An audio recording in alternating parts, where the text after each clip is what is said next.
Let's Elope. Let's have a look at her win at Hollywood Park on Friday morning, and I'll talk to Wayne and Keith about their impressions. This is this magnificent mare having her first start in America. He run wide out. Now there's only 3.5 separating the whole field. Less than a half mile to now pulled to the grandstand side and comes with her run. And Let's Elope on the outside comes to tackle Skimble down at the rail. Skimble, Let's Elope. Let's Elope and Skimble coming to the wire together. Let's Elope on the outside, going to put her nose there. Here's the wire. Let's Elope, one at the nose. Well, she can find the post. We knew that in Australia, didn't we? She had a big heart and a big finishing effort. That race for mares that hadn't won for 12 months, so putting it into perspective, it wasn't the absolute elite. It was far from it. Well, that's right, but by the same token, they weren't slouches either. Some of them had international experience. The thing that really took me, Bruce, was the bulk of Let's Elope. She was grossly overweight, and to win with the courage like that. I think she's got a great future in the United States. I know they're targeting the Beverly D Stakes at Arlington Park in Chicago late August as her prime aim, and boy, she's going to be hard to beat. At this time, and we'll be going to California shortly for Let's Elope's clash in the Ramona Handicap. Keith Hillier, we're looking forward to it. Yes, indeed we are, Bruce, because this time she does clash with quality opposition. Flawlessly will be favourite. She's won her past two at the track without raising a sweat. It's going to be some race. 300,000 US Group 1, Max Presnell. American punters obviously see it as a three-horse race, but our champ, Let's Elope, is given a great chance. She's 4-1, third pick. There's Flawlessly going into the barrier. She's for the Ramona Handicap, sent on their way. They all off the second place runner. Down the backstretch they go, and there's pacemaking. Heart of Joy is going to try and stretch out and go to the wire. She leads by 6. Here's Flawlessly and Joe Leifer right up alongside a winner now, and they closing in on that leader. Joe Leifer on the outside of Flawlessly now as they close in, stride for stride on Heart of Joy. 5 back to Retoss. Let's Elope starts her run. Then Kalita Melody and Pleasant Baby last.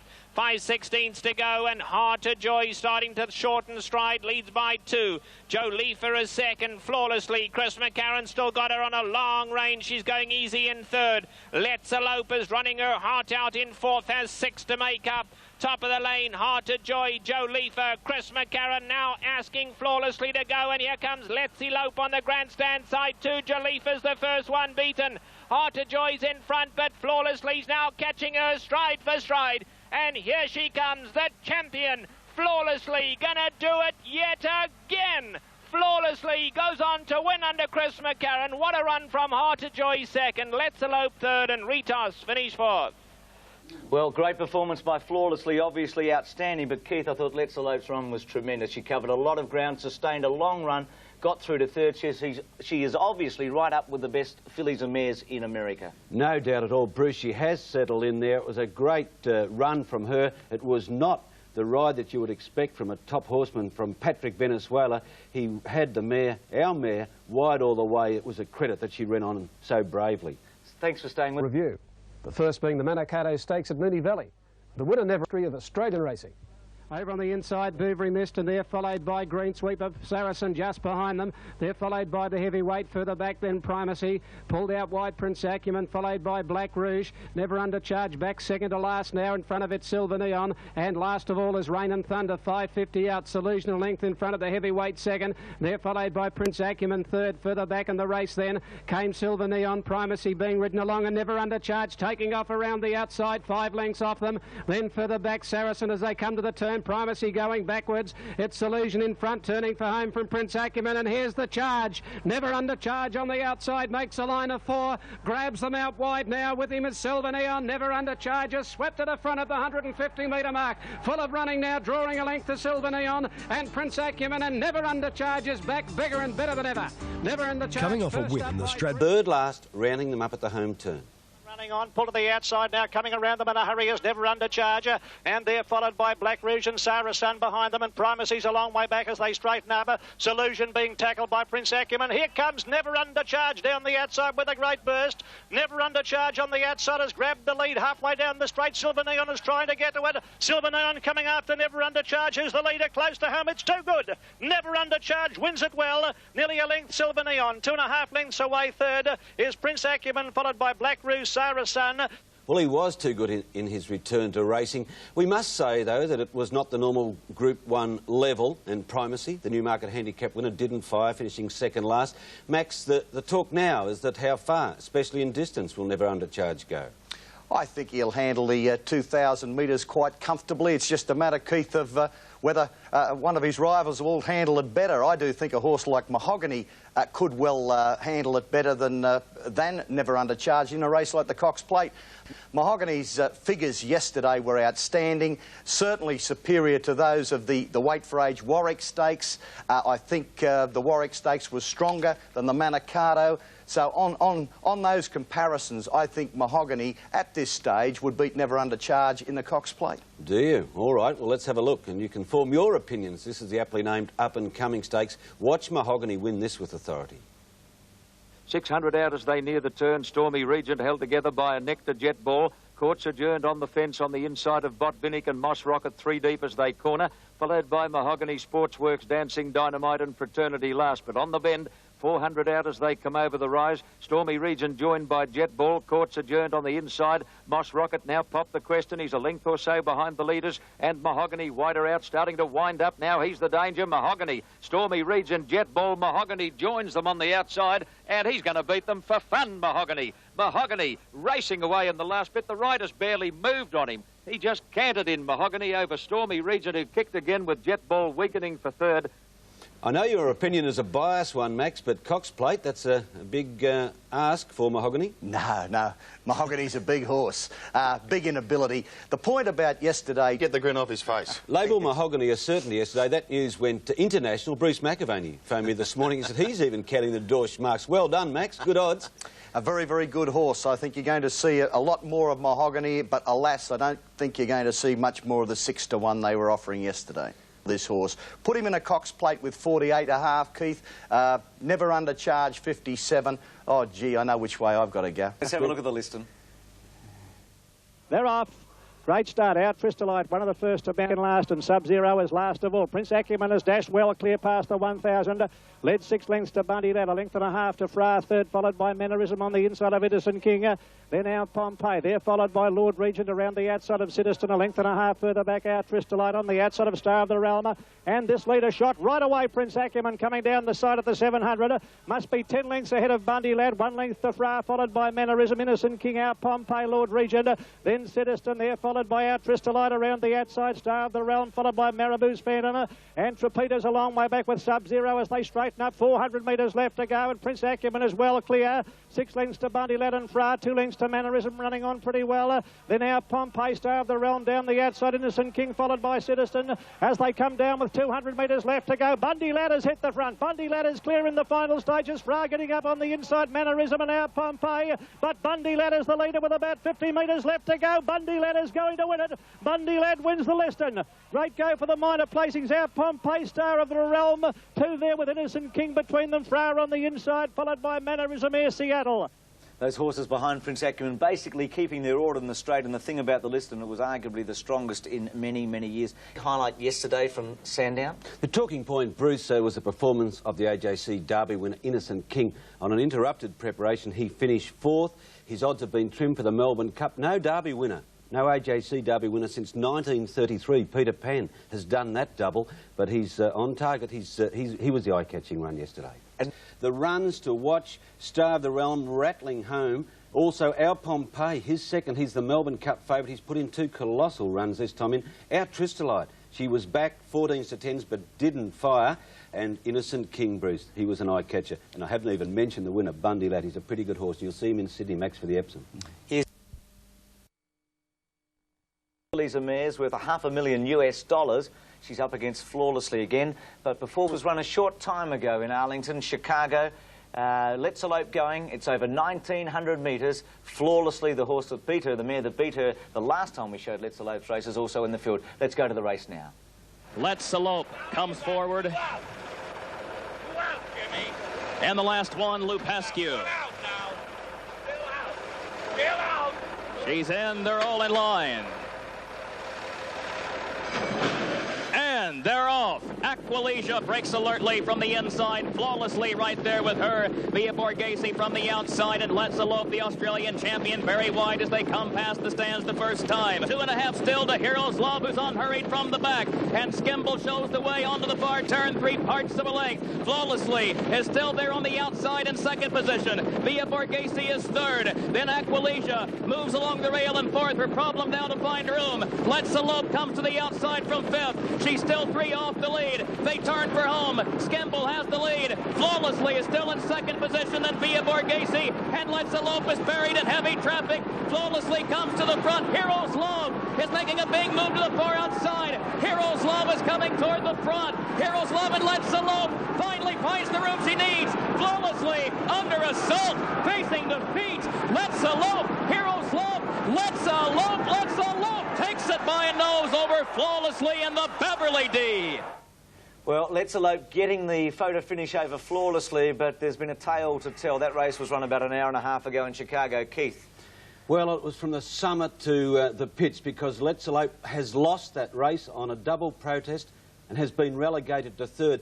An incredible decision, a decision. I have faxes through now from the trainer. Firstly, it was for interference in the last 100 metres, wasn't it? Not against Flawlessly, but against Via Borghese, who ran third. That's right, Bruce, and Patrick Vandersweiler, who rode Let's Elope, said he's very upset. He said they listen to the jockeys too much, and when you see her win the Breeders' Cup, you'll know that they've disqualified the wrong horse. Also, Chris McCann, who rode Flawlessly, said my objection was because there was a little contact between me and the filly who got to the wire first. And Charlie Whittingham, the trainer of Flawlessly, said this: I guess it's better to be lucky than smart. That's life in the fast lane. Well, I reckon it's life, like the Americans served up for Farley and for Fenwick and for Les Darcy. And now for Let's Elope, it's life. It's one-way traffic. That's a terrible decision. Mac, I did give it Sailor's Guide an international, but nevertheless, what a great run, what a courageous performance, and to lose like that. If that's what life is like in the fast lane, let me stay in the medium lane in Sydney. Yeah, it's pretty slow out there, Max. Well, she was well ridden. She's a terrific mare, and watch out for her in the Breeders' Cup, that's for sure. Yes, first run on Lasix yesterday, which will prohibit her campaigning in Europe, of course. Yes, and hopefully she doesn't bleed again, because we want the safety of the horse. She's one of the bravest and best horses we've ever seen, the mare. Moment Naturalism and $1.70 Never Undercharge. Time for us to go to Caulfield for the Battle of the Champs. Here's John Russell. Justin will complete the line. We welcome viewers to Channel 9 Wide World of Sports. Peter close behind them, followed by Silver Neon. A bit further back, Naturalism is second last, and Black Stunner is last of all. As they come down past the 800-metre mark, and Black Rouge showing at a half length to Palace Rainer. Never Undercharged, third on the inside of Citizen. Close in behind them, Trapita. And they're followed by Silver Neon. A bit further back then, second last is Naturalism, and Black Stunner last of all as they race up in the direction of the home turner. 500 metres left to go. Black Rouge a half length to Palace Rainer. Over on the outside, Trapita, Never Undercharged, looking for the run at them. He's over on the inside, 3 deep to Silver Neon, followed by Citizen. Naturalism back behind them, and Black Stunner last of all as they straighten up. Black Rouge will lead them into the straight, tackled by Palace Rainer. Never Undercharged, looking for the way out is Bork for the moment.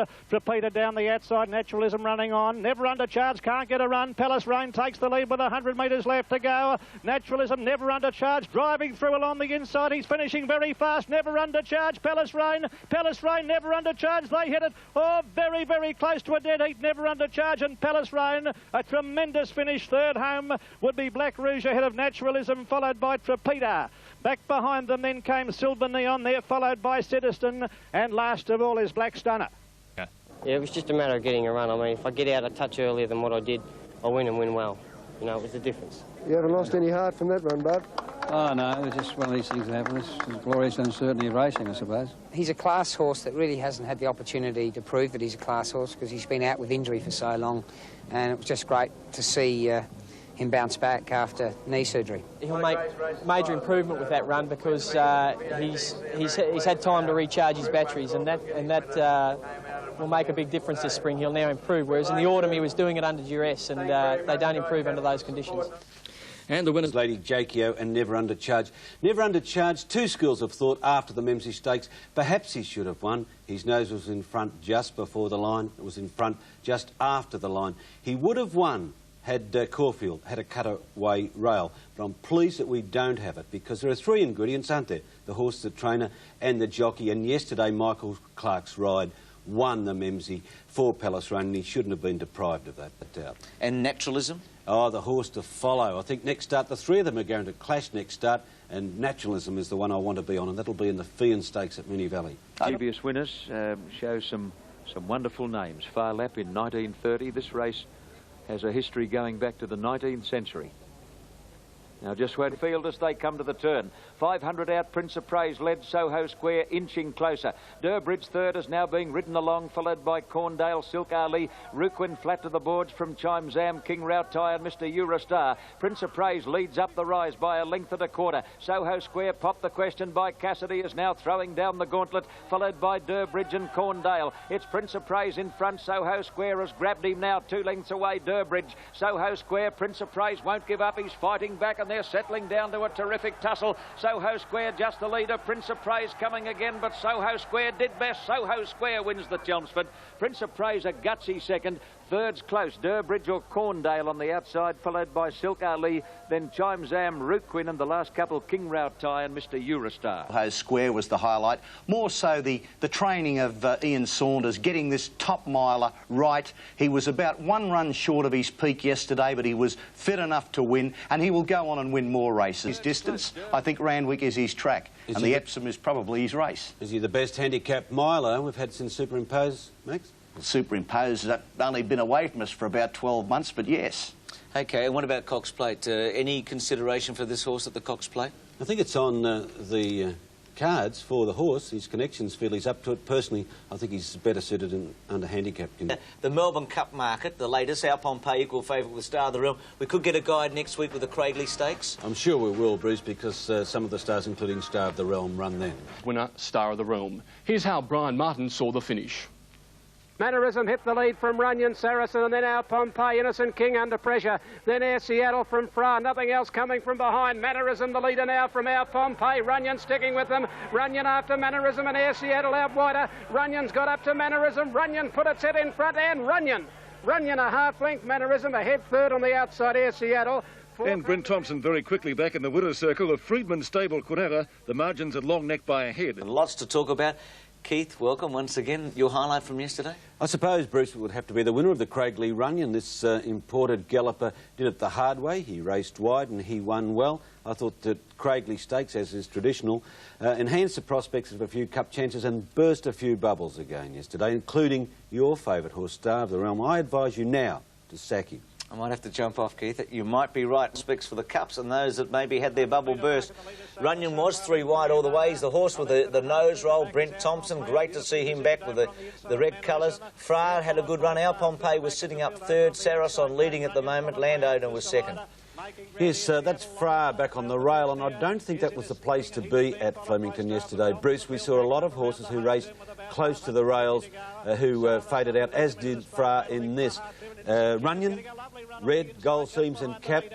It's the shadow roll, similar to harness racing. He's been under pressure for a long way, but he keeps finding Brent Thompson riding Runyon on a long rein, European style, and he finds plenty.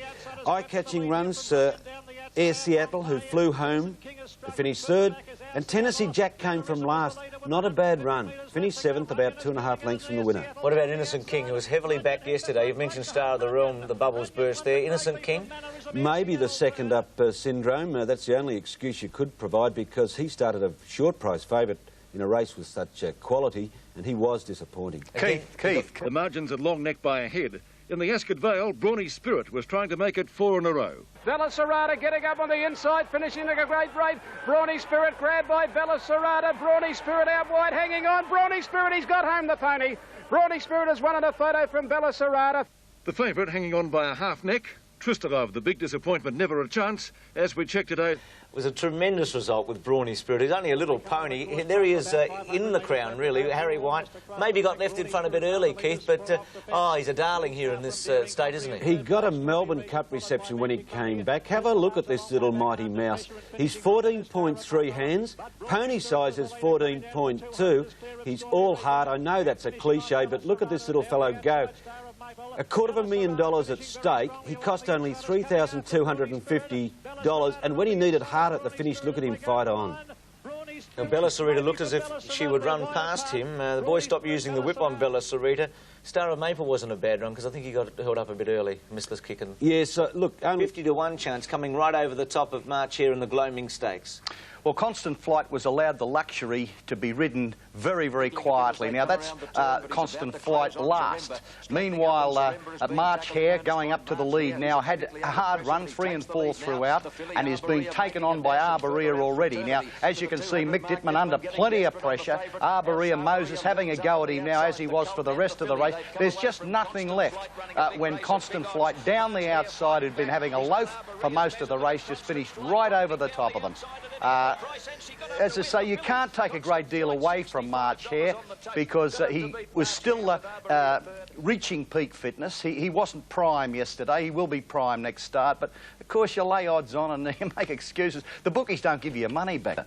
Well, I think Viandacross gained a bit yesterday, maybe from a Cox Plate point of view, and so did Calm Harbour, but the Phantom Chance probably lost a few admirers. We're talking about the television stakes in Hastings. Solvent led into the straight. Calm Harbour's got an enormous reputation. It's running second, and see Viandacross in about 4th or 5th place. Remember, this is only 1,400 metres, a distance that, of course, is too short for Viandacross, but look at him storming home in the pinkish colours. Viandacross, that's something that we're going to see a lot of in the weeks to come, both in Melbourne and Sydney. You got a rep on Calm Harbour? Oh, I think he's a very good horse, Bruce, and but so too is Viandacross. He's a champion stayer, and we're going to see him at his best this season, I'm sure. Look at the Melbourne Cup market now. Innocent King still retaining equal favouritism with our Pompeii, who put in a workmanlike race yesterday. Nothing flash. Star of the Realms on the second line of betting, with Runyon, who was 15s before yesterday, or 20s. Great vintage, 10 to 1, and then 12s and 15s. Cup, run over the unfashionable distance of 2,300 metres, has launched many fashionable spring campaigns. Going back to the 1940s, Russia won this race before earning a chapter in turf law by winning the Melbourne Cup. Since 1977 alone, the Melbourne Cup winners Hyperno, Gurners Lane and Kensai have begun their paths to Flemington glory right here. Hay finished runner-up at Newcastle before winning the 1983 Caulfield Cup. Today, it was Azam, the grey, trained by David Hayes, ridden by Mick Dittman, already a Sydney Cup winner and destined for even greater success. Watch his efforts over the final stages, the way Dittman has to hook him out, stop riding, regain balance and charge for the line. Dittman badly bought for a run on Azam. He's come to the outside. Glen Post in front. Paris Fire grabbing it. Moods coming through the middle. Moods, more money. Here's Azam. Azam's flying and he'll win it. Azam's got up to win on the outside by a half length. Azam started a 7-2 favourite. Mahogany does look to be travelling. With it even more. Well, I don't care if it was a cow in the paddock that Azam beat. This was an unbelievable run. What weight did this bloke have? We're talking about the grey horse, second from the right, Max. 57.5, under extreme pressure now. On the outside is Paris Fire, who'd had a tough run. At this stage, it looked like Mick Dittman and Azam might be struggling to win, but whoosh go. A check there, a check. According to Dittman, that just got his mind on the job. Now, this is the big part of Azam's race, the finish. 57.5. You've already said that, Max. I'm just going to repeat that. That is a very major point because you've got to go back a long time in Newcastle Cup history to see a horse that has carried that weight and won. So Azam, well, he's a 7-year-old stallion. It's they're not a group that's got a big record in the Cups, but there's just something a little bit outstanding about that horse too, and that performance. This afternoon proved his win in the Memsie Stakes was no fluke, with an even more impressive performance in the $200,000 Thean Stakes at Moonee Valley. While Naturalism was trying to make it back-to-back wins, there were only 2 chances on the turn, where we joined Brian Martin's call. Palace Rain strides up now to Pearl Prince, the 3-year-old. They get away 3 lengths to Kiwi Golfer. Never under charge in Naturalism, but Palace Rain has taken the lead. Pearl Prince fighting back. Palace Rain and Clark have got clear. And Palace Rain making sure it was no fluke on the Memsie. Palace Rain wins the fee and 3/4. A great run, the 3-year-old Pearl Prince. A great tactical ride by Michael Clark with the Hayes stable taking out 3 of the first 4 races. Plate guide, but David Hayes will resist the temptation to change plans. The owners are very keen on the Cox Plate and the Japan Cup, but I think we will go for the Caulfield Cup at this stage and then review what we do after because he's so well weighted. It'll be the last time he ever gets 51. When you're back a winner. Big news in racing too. Mick Dittman has dumped Naturalism and we'll switch to Viander Cross in the Underwood Stakes at Caulfield next Thursday, and that suggests to me, because this was an insistence of the connections of Viander Cross, that he will retain the ride on Viander Cross throughout the spring. Only was Naturalism disappointing yesterday. Another horse failed to fire called Never Undercharge. Yes, I've always doubted him, as I raised this point with you, Bruce, that I didn't really consider him a Cox Plate candidate. No, he was distressed when he pulled up yesterday, was swapped. I hope there's nothing wrong with him. Back in the field, Never Undercharge moved up fourth here. Palace Rain about to move upside the two leaders. Pearl Prince, the big surprise in the race leading. Well, he was an afterthought runner, because he only got into the field when acceptances were extended. He was a maiden until a week ago, and there he is, leading our supposed weight for age stars. Here's where Never Undercharge is in trouble when they accelerate, and you can see Dipman hard at Naturalism, second last on the fence. Yeah, Palace Rain had beaten both Never Undercharge and Naturalism in the Memsie Stakes. This was a rerun. He did it again, and the others were unplaced, and he is the most underrated runner. He's now moving up to virtually joint favouritism for the Caulfield Cup. He can run the distance. He was not all that far behind the place getters in the Derby last season. That's Palace Rain going to the post strongly. Well, from a Caulfield Guineas point of view, you've got to say Pearl Prince an excellent run. Kiwi Golfer did his chances no harm. Max, you... 3/4 of a length. In the Laurent Perrier, it was a great go between Capchat and Burette. When they turn, and Capchat raced up on the outside, hit the front on the turn from Lady in Reality, and here's Burette. Burette with a big run out wide from Lady Jackie O and Victory Command. Burette after Capchat. Capchat in front, Burette on the outside, getting to it. Burette and Capchat. Capchat the inside, fights back, and Capchat. Capchat ahead, Burette. 2 away, third, I think, Victory Command. The half hit the winning margin. Lady Jackie O under pressure on the turn and failed to run on. She established herself as probably the nominal favourite for the 1,000 guineas, and maybe an Oaks chance too. That's the path that trainer John Maher's going to set for her. Lady Jackie O at the same time was disappointing. She'll have a break and be freshened up. She won't race for a month. Speaking of good racehorse, Anks made it 4 in a row. She was 40-1 when she beat Bint Masqué the first time, a 13-2 the second time. We kept saying that this grey filly was beating an out-of-form Bint Masqué, but her performance yesterday suggests she is outstanding herself. No doubt about that. The acceleration is what I like, the way she got to the line. On the dam side, she's bred for speed, but she's got a little bit more than that. She's got a touch of freak about her, this filly. She's getting better all the time. But, Bruce, I doubt whether you'll see her in Melbourne. She's not a good traveller, and I know that Noel Mayfield-Smith at this stage prefers to run her in the big race at Randwick and then perhaps turn her out. But she's going so well. Perhaps they might change their mind, but she, weeks back, I said, was just out of midweek company. I doubted her quality. I don't doubt her quality now. She's an outstanding horse, and she looks a short price favourite to get the $200,000 bonus for the Princess Series. He's already won 3 of those races. More about her later, going for a 4th. Ledger was run. 2 horses are expected to come to Melbourne for the Melbourne Cup, Drum Taps and Vintage Crop. Here's the concluding stages. The last furlong and a half, and Vintage Crop is the leader, being chased by 4C in second. Snurgeon 3, Assessor trying to come into it on the outside. Vintage Crop chased by 4C as they race inside the last 200 yards. Vintage Crop the leader from 4C. Assessor is finishing well on the outside. Sonus has come from a long way back, but the gamble is going to be landed as they race up the line. Vintage Crop punched out by Michael Canaan, wins the Ledger. Well, Vintage Crop has now had 3 wins at 2,800 metres. He's won at 3,200 metres, 3,600 metres, and after that race, his owner, Michael Smirnoff, said, next stop, Melbourne. So this might be the first horse in the 133-year history, the first Northern Hemisphere trained horse to win the Melbourne Cup. Can be on Vintage Crop and that jockey flotting flies. I'd just like to see a Zam with Mick Dittman just chasing him up. Well, Max, let's look at the cup market just before we go. Al Pompey, Runyon, Star of the Realm at 8-1. I'm going to pass those thoughts on to that jockey, by the way. Great Vintage Innocent King, Viander Cross. Here in Melbourne, tomorrow at Caulfield, many of the stars of the Spring Racing Carnival will be stepping out in the Underwood Stakes. And as Peter Donegan reports, champion New Zealand galloper Viander Cross will be the centre of attention in his first appearance this spring. Under 16 one hands. Tomorrow, today's Underwood Stakes. He's now the favourite for both the Cups. Stakes, it's always been a strong guide to future spring winners. This was a field of the highest quality.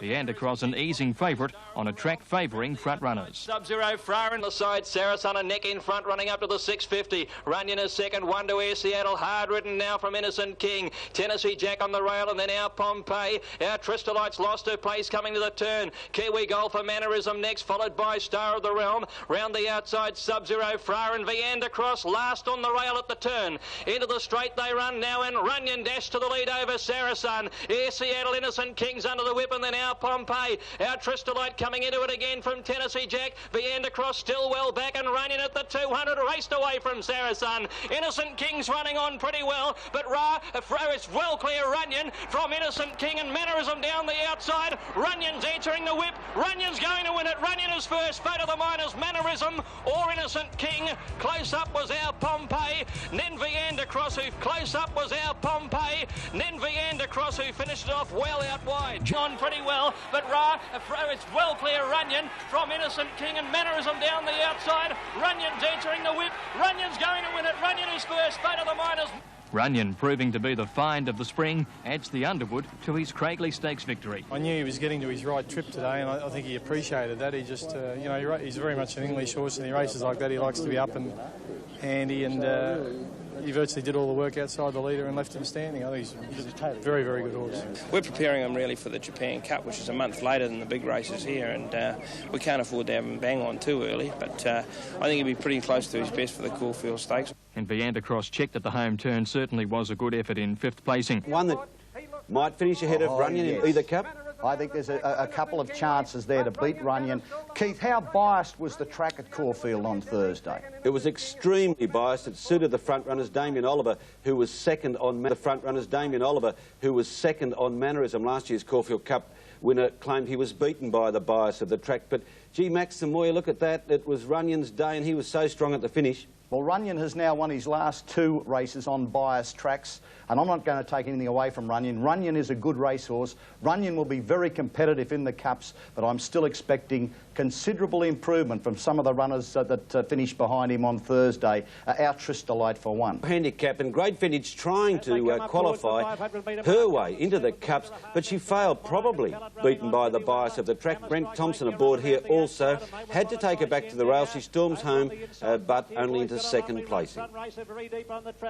Great Vintage is near last as they straighten up with about 300 metres left to go, where Golden Serpent had skipped away. Damien Oliver aboard Golden Serpent, and that's a winning break. You'll see Great Vintage coming from near last. And she'll run into 2nd placing, never a threat to the winner. And again, she has to win a big race to qualify on the stakes basis to get into the Cups. Keith, that run was a bottler. That was a top Cup trial. I know she's not in any of the Cups yet. She's got to qualify, but I don't see how anybody could be disappointed with that effort, because... Features the Vic Health Cup. Indication the track conditions on the day were favouring horses racing close to the lead, a pattern of racing that put several of the popular runners at a disadvantage in the Vic Health Cup. However, nothing can be taken away from the winner Black Rouge, who ran second to Mannerism in this race last season.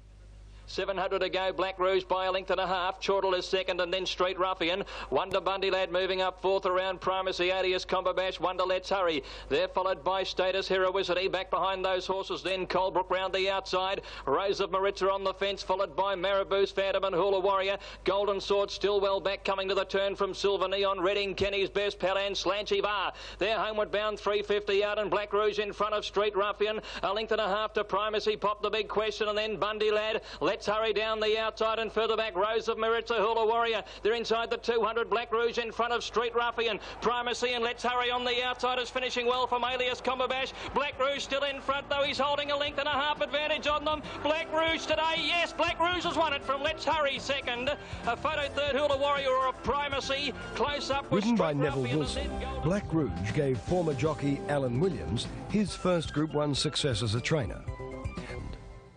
The feature race on the opening day of the Australian Jockey Club Spring Carnival is the Weight for Age George Main Stakes. Tackling older horses for the first time, the 3-year-old March Hare showed a touch of class. 2.5 to Mahia and 2.5 to Beatside as they come to the 700 metres mark, and they're going very fast up front. It's Prince of Praise, about 3/4 to March Hare. A length and a quarter to Soho Square, followed by Oppressor, slight chance on the fence, and then Tiakau Nick under pressure. Further back, Deposition ridden along, followed by From the Park and Mahia, and Beatside can't keep in touch. On the turn now, Prince of Praise the leader. March Hare on the outside is going comfortably up the rise. 2 lengths away, Soho Square taking a while to get going. Slight chances under pressure. And then Deposition coming to the 200, and the 3-year-old March Hare exploded to the lead. March Hare dashed clear of Prince of Praise. Deposition's the danger, if any. Deposition coming after March Hare. March Hare just in front. Deposition on the outside is charging. Too late. March Hare wins it. March Hare wins the George Main ahead to Deposition. Slight chance might get third in front of Soho Square. Ridden by Larry. Back in the pink colours is Deposition. Now, at this point, the Soho Square supporters were getting very, very nervous. Obviously, the horse wasn't going to the line as you would wish.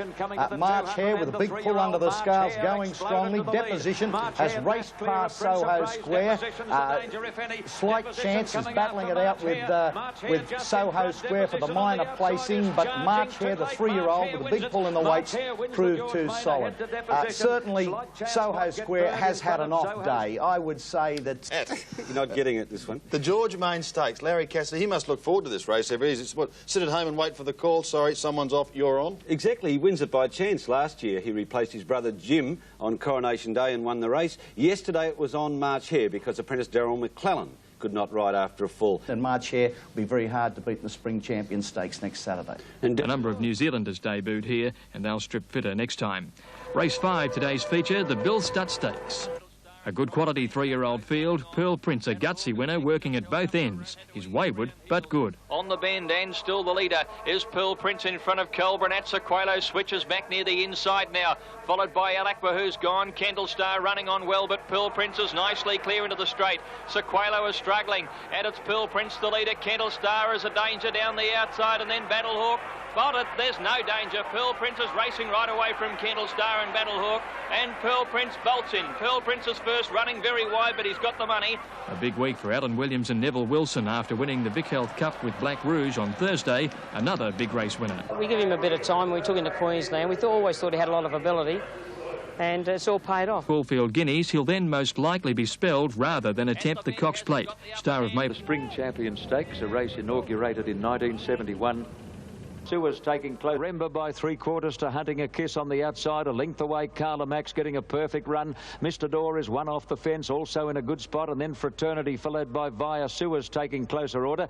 Further back, Arborea, then Matrina Man on the outside. And Constant Flight as last as they come to the bend at the 500 mark. And Zaremba giving plenty of cheek. Led by nearly 2 lengths on Carla Max. Hunting a Kiss is dropping off. Followed by Fraternity. Mr. Door's under plenty of pressure, turning for home. And then Arborea, followed by Via Suez. Over the rise, Zaremba still in front of Carla Max and Fraternity. Arborea on the fence, running on pretty well, followed by Mr. Door. As they come to the 200 mark, Zaremba tackled by Fraternity. Fraternity on the outside is the big danger to Zaremba. They're clear of Carla Max and Arborea. Fraternity's about a neck in front. Zaremba fighting on, but Fraternity's a bit too strong as they hit the line in the Champion Stakes. Or Zaremba has come again. Zaremba's kicked again, but it looks like Fraternity narrowly over Zaremba, who never knows when he's beaten. Constant Flight wide out the third, in front of Arborea and Carla Max, and then Via Suez, Matrina Man, followed by Mr. Door, and Hunting a Kiss has run last. OK, and our camera carried by jockey Rod. See here, I thought the best 2 runs in the race was Constant Flight, the horse in red colours coming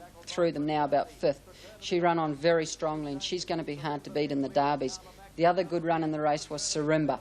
He's not quite fit enough. He's the horse on the fence, just getting caught now on the line, and he's going to improve a lot. And I think Bobby Thompson will take him to Melbourne, along with Constant Flight, and they're both going to be very hard to beat, whatever they run in Melbourne. The big race. Just 40 minutes later in the Epsom Handicap, Fraternity's older brother, Telesto, very nearly completed a unique family double. The 4-year-old was beaten by Golden Sword, who produced one of the best performances seen over the Randwick Mile since the Great Superimpose. In between the day, the Epsom Handicap over a mile here at Randwick. Now, if you've backed a horse drawn wide, don't worry. Statistics show that horses drawn wide nearly always win these races. That's because they don't get interfered with or in trouble. Horses near the fence always seem to get checked or hustled and bustled. That's why I like a horse in the race called Golden Sword. He's drawn out wide, he's going to get back and he'll storm home. There's going to be lots of pace on in this race with Prince of Praise leading. Another chance in the race is a horse I'm on called Telesto. He's going to get a long way back and he needs luck in running, but I'm sure he'll be right in the finish. But there's at least 6. Open Epsom, Jack and Bob. In the Epsom, Telesto missed the start. He's a clear last out of the barrier. Double Malt was a shade tardy. Bella Snap began quickly, so did Prince of Praise, Quadado, the Perfume Garden, Cohort in a good spot, followed by Take the Road, Go Story, W Bet, Mighty Tango. Tango in a good spot, and then W Bet on the outside of Cohort, followed by My Diamond Rouge, the Perfume Garden out wide. In between them, Take the Road, followed by Kingston Bay, Go Story, Golden Sword, can't get on the track. On the fence, Idea, and then Kenny's Go Story, Golden Sword, can't get on the track.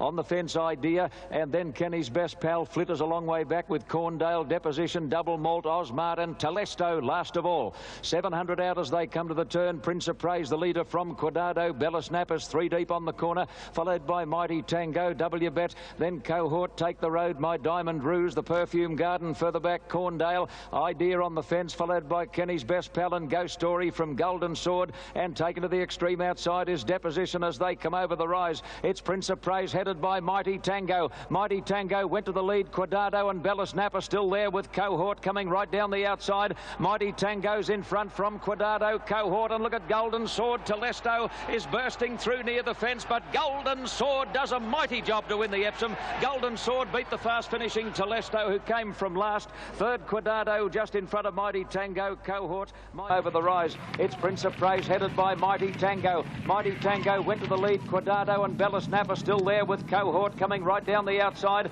Mighty Tango's in front from Quadado, Cohort, and look at Golden Sword. Telesto is bursting through near the fence, but Golden Sword does a mighty job to win the Epsom. Golden Sword beat the fast finishing Telesto, who came from last. Third, Quadado just in front of Mighty Tango, Cohort, My Diamond Rouge, Prince of Praise, Osmart, Double Malt, Corndale, followed by Kenny's Best Pal, then Kingston Bay, Go Story, Take the Road, Idea, Flitter never got in the race. Bella Snap weakened out of it, followed by Deposition, and the last couple are the Perfume Garden and W Bet in the Epsom of 93. Golden Sword covered an enormous amount of extra ground and still won the Epsom. Jockey Cam Sort. Authority. The application of blinkers for the Epsom made all the difference as Golden Sword worked 3 wide all the way before producing a magnificent finish.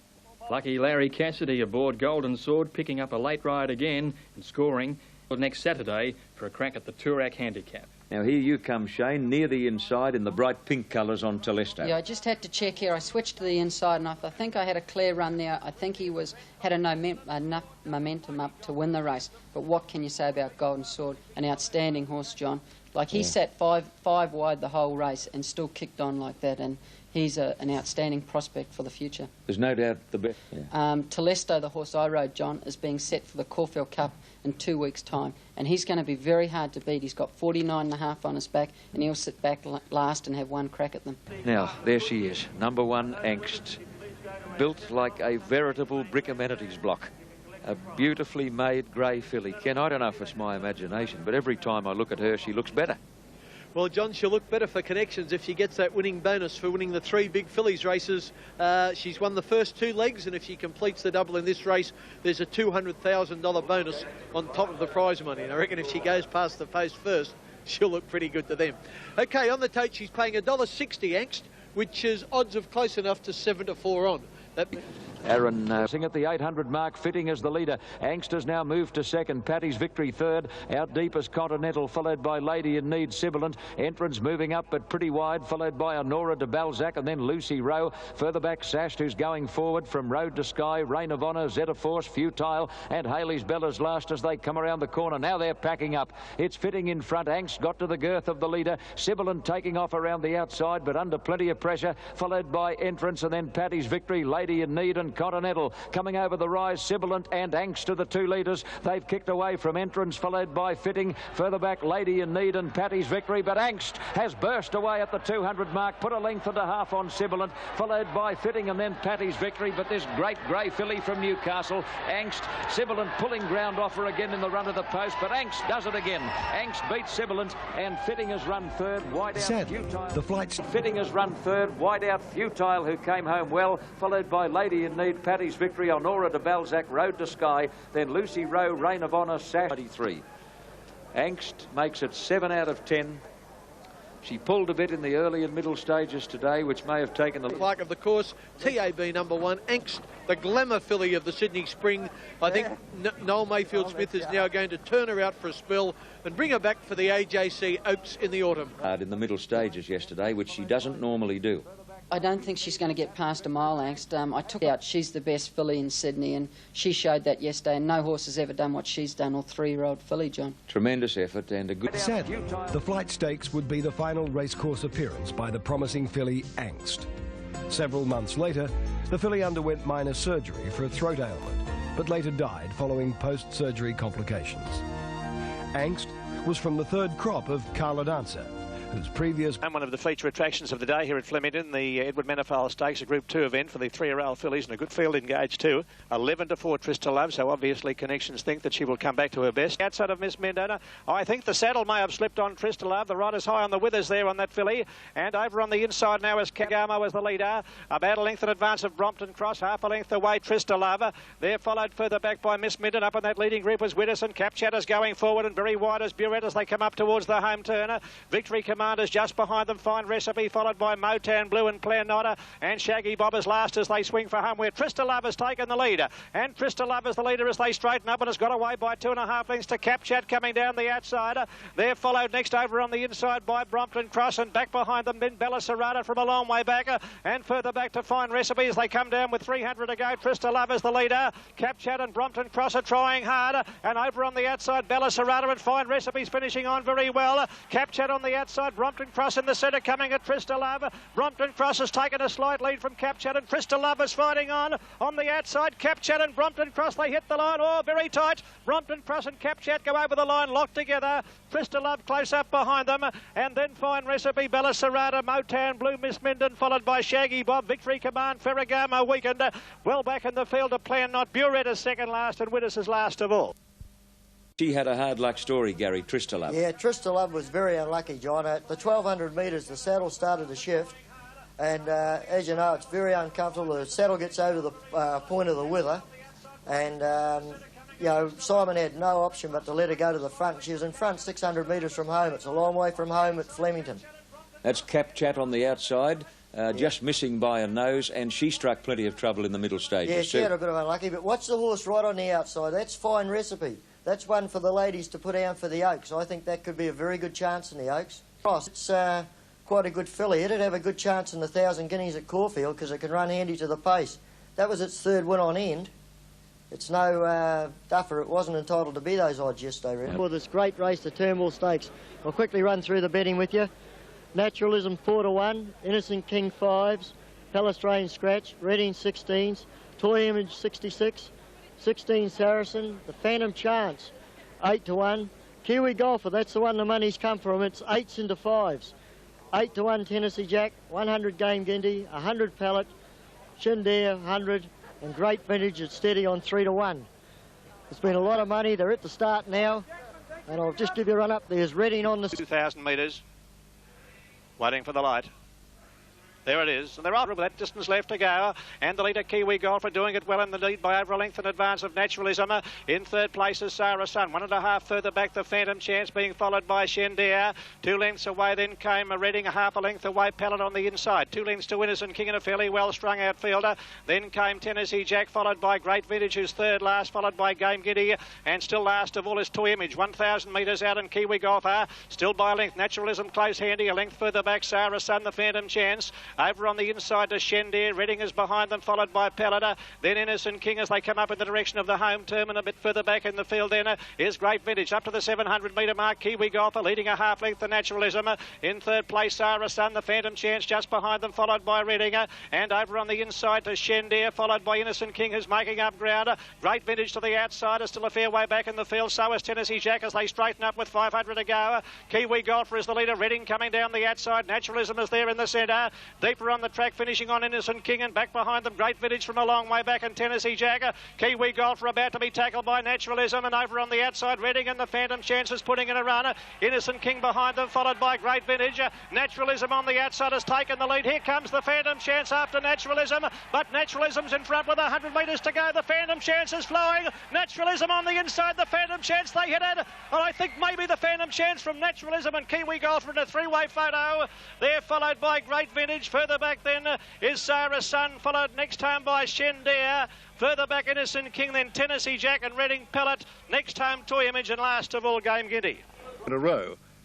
And Kiwi Golfer straightened up in front of Naturalism. Saracen behind them with the Phantom Chance. Wider out is Innocent King coming into it, and so is Reading when they thunder into the straight now. Kiwi Golfer went for home at the 500. A length and a half Naturalism under the whip. Wider out Reading, Saracen, the rail, and the Phantom Chance trying to go for a run. And then Innocent King and Great Vintage is next under the whip. It's Naturalism racing up now to take the lead at the 200 from Kiwi Golfer, fighting back, and the Phantom Chance is on with a good run. But Naturalism's in front of Kiwi Golfer. The Phantom Chance the outside. Naturalism, the Phantom Chance is coming at him. The Phantom and Naturalism, oh, very close. I think the Phantom Chance knows Naturalism. Kiwi Golfer close up third. Then well, it certainly was an impressive debut by the Kiwi 4-year-old.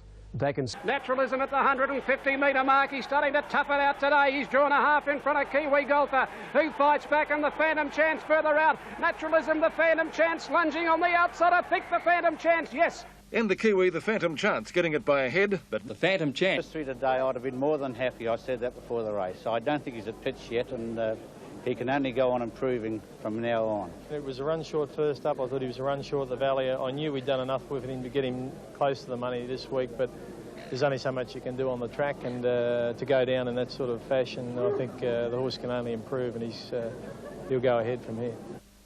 And the Phantom Chance, Naturalism and Viander Cross all clash in next week's Caulfield Stakes. Right, he's got the yellow colours there, Gary, looking for a run between horses. Naturalism just going up to take the lead.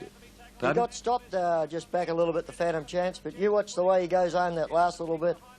Naturalism was a very good run. He's fought on very strongly here. Gary, I like the run of Great Vintage. She ran fourth coming home very strongly. What's Bart Cummings going to do with her now, because she's not qualified for the Caulfield Cup in 2 weeks' time? Well, I spoke to Bart after the last race, and Bart's I think he may even change his mind and run her next week in that 2,400 metre race. It used to be the Herbert Power Handicap, and I think she'd run very well in that. She would have to win that gap. Back in Sydney, the AJC completed their spring carnival with the running of the Metropolitan. On a soft track, the David Hayes trained import Azam started favourite in this time-honoured race for stayers. Azam is very awkwardly placed. He's well back on the fence, followed by Examination. Second last, Abstraction, and Salcantay last. Over the crossing at the 800 mark, Oppressor is a half length on Full of Dreams, followed by Moods. Never Say going forward. There's Mercator. Taking off right around the outside, making a fast run up towards the lead. To the 600 now, it's Oppressor, the leader over Full of Dreams. Mercator joining them, and right around the outside, Glastonbury taking off, going with him Examination, and they're right across the track on the turn into the straight. Oppressor headed by Never Say. Mercator further out, Glastonbury and Examination. They've both come from a mile back. Coming over the rise now. Examination on the extreme outside took the lead from Glastonbury. Mercator. Deuce is coming through near the fence, and here's Salcantay from the tail of the field. Examination the leader inside the 200 mark. The lightweight Salcantay trying hard to pick him up, but Jimmy Cassidy, who's been wasting hard, it's going to pay off. And Examination holding them at bay as they get near home. Examination wins the Metropolitan. Azam has come from a mile back to get second. Salcantay third. A big run at revelling in the condition. Third, a big run. Jockey Jim Cassidy made it a family double. Kid brother Larry winning the Epsom on Saturday. Calculations. It was a very good win, Max. I thought Azam was enormous here, the grey. Widest on screen now, and he must be some sort of a chance in the Melbourne Cup as well. Yeah, no doubt about that, Bruce, because he's got a big finish. He can put a very fast section on the end of his races, and for that reason he's got to be a good chance at anything he contests. But Examination, as you can see, revelling in the conditions, and Examination is a very good bad track horse. So if it comes up mud for the Caulfield Cup, don't you leave Examination out. And of course you can't leave the grey out either, because he has that ability. 1.5 kilos penalty. Another Group 1 winner to the train, Mahogany, had emerged as a young horse on the way up. After a Group 3 win in Sydney, Mahogany came to Melbourne, where he confirmed his potential with a comfortable victory in the Caulfield Guineas. Port Watch getting a nice run, second to length. Nipper Winner half further back, You Remember. Mahogany on the inside of Waikika Moo Cow, getting up on the inside now. Magic of Money from Let's Cut Loose. 2 lengths further back, Voting, and they're followed by Star of Maple. Then further back, Hark Away from Pride of Rancho, Battlehawk. Well back, Kendall Star taken to the outside, followed by Taos. Battlehawk got knocked over there, and Ferragamo near the tail. Up to the bend they race Pearl Prince and Port Watch. Port Watch got the run up on the inside to join Pearl Prince, who's hanging off the track, and Mahogany is getting out when they turn it off the track. Kendall Star, Mahogany's racing to Port Watch in the straight, and Mahogany ranged up to Port Watch now at the 250 from Let's Cut Loose, and then Kendall Star, and further back, You Remember. Mahogany's got his head in front of Port Watch with 150 to go. It's the favourite drawing clear, Mahogany from Port Watch, and Let's Cut Loose. Mahogany in front of the Guineas, he's got it won. Hull rides hard, and Mahogany takes the Guineas. Mahogany a length and a quarter, Port Watch. A free also returning off the first day of the carnival, Jim, so... Second, Port Watch at Fords. Is with us, Max Pritter loves this horse, doesn't he? Standard of 3-year-old is really in the top bracket this season, but I do think as far as the colts and geldings are concerned, Mahogany's the best. I don't know whether he's up to Cox Plate standard, in as much as he just might be a shade immature. That's the opinion of Greg Hall, and certainly I'm not going to argue with it, but I do think if cuddled for the Victoria Derby, I think Mahogany would be the horse to beat. Had a great run, didn't he? Everything worked out for Greg Hall perfectly. Port Watch was a very good run. The stablemate forced to lead for a while. You'd say he would have no hope in the Cox Plate in a way, except 3-year-olds are very competitive in the Cox Plate, and they don't have to be of the highest quality to run a race. I wouldn't be. I just think perhaps it might take too much out of him. But nevertheless, Lee Freedman is a great trainer, and I'm sure that Lee Freedman won't persevere with the Cox Plate if he feels that to be the case. Also returning to Melbourne was the Epsom Handicap winner Golden Sword. With stable jockey Stephen King back in the saddle, the 4-year-old contested the Toorak Handicap. Back behind them, Golden Sword on the outside, following Never Under Charge up at the 800. Then Spring Hill Lad, followed by Major Decision, Italian Saint. One further back is My Sparkling Star in company with Antwerp, and Ancient Ritual is last of all.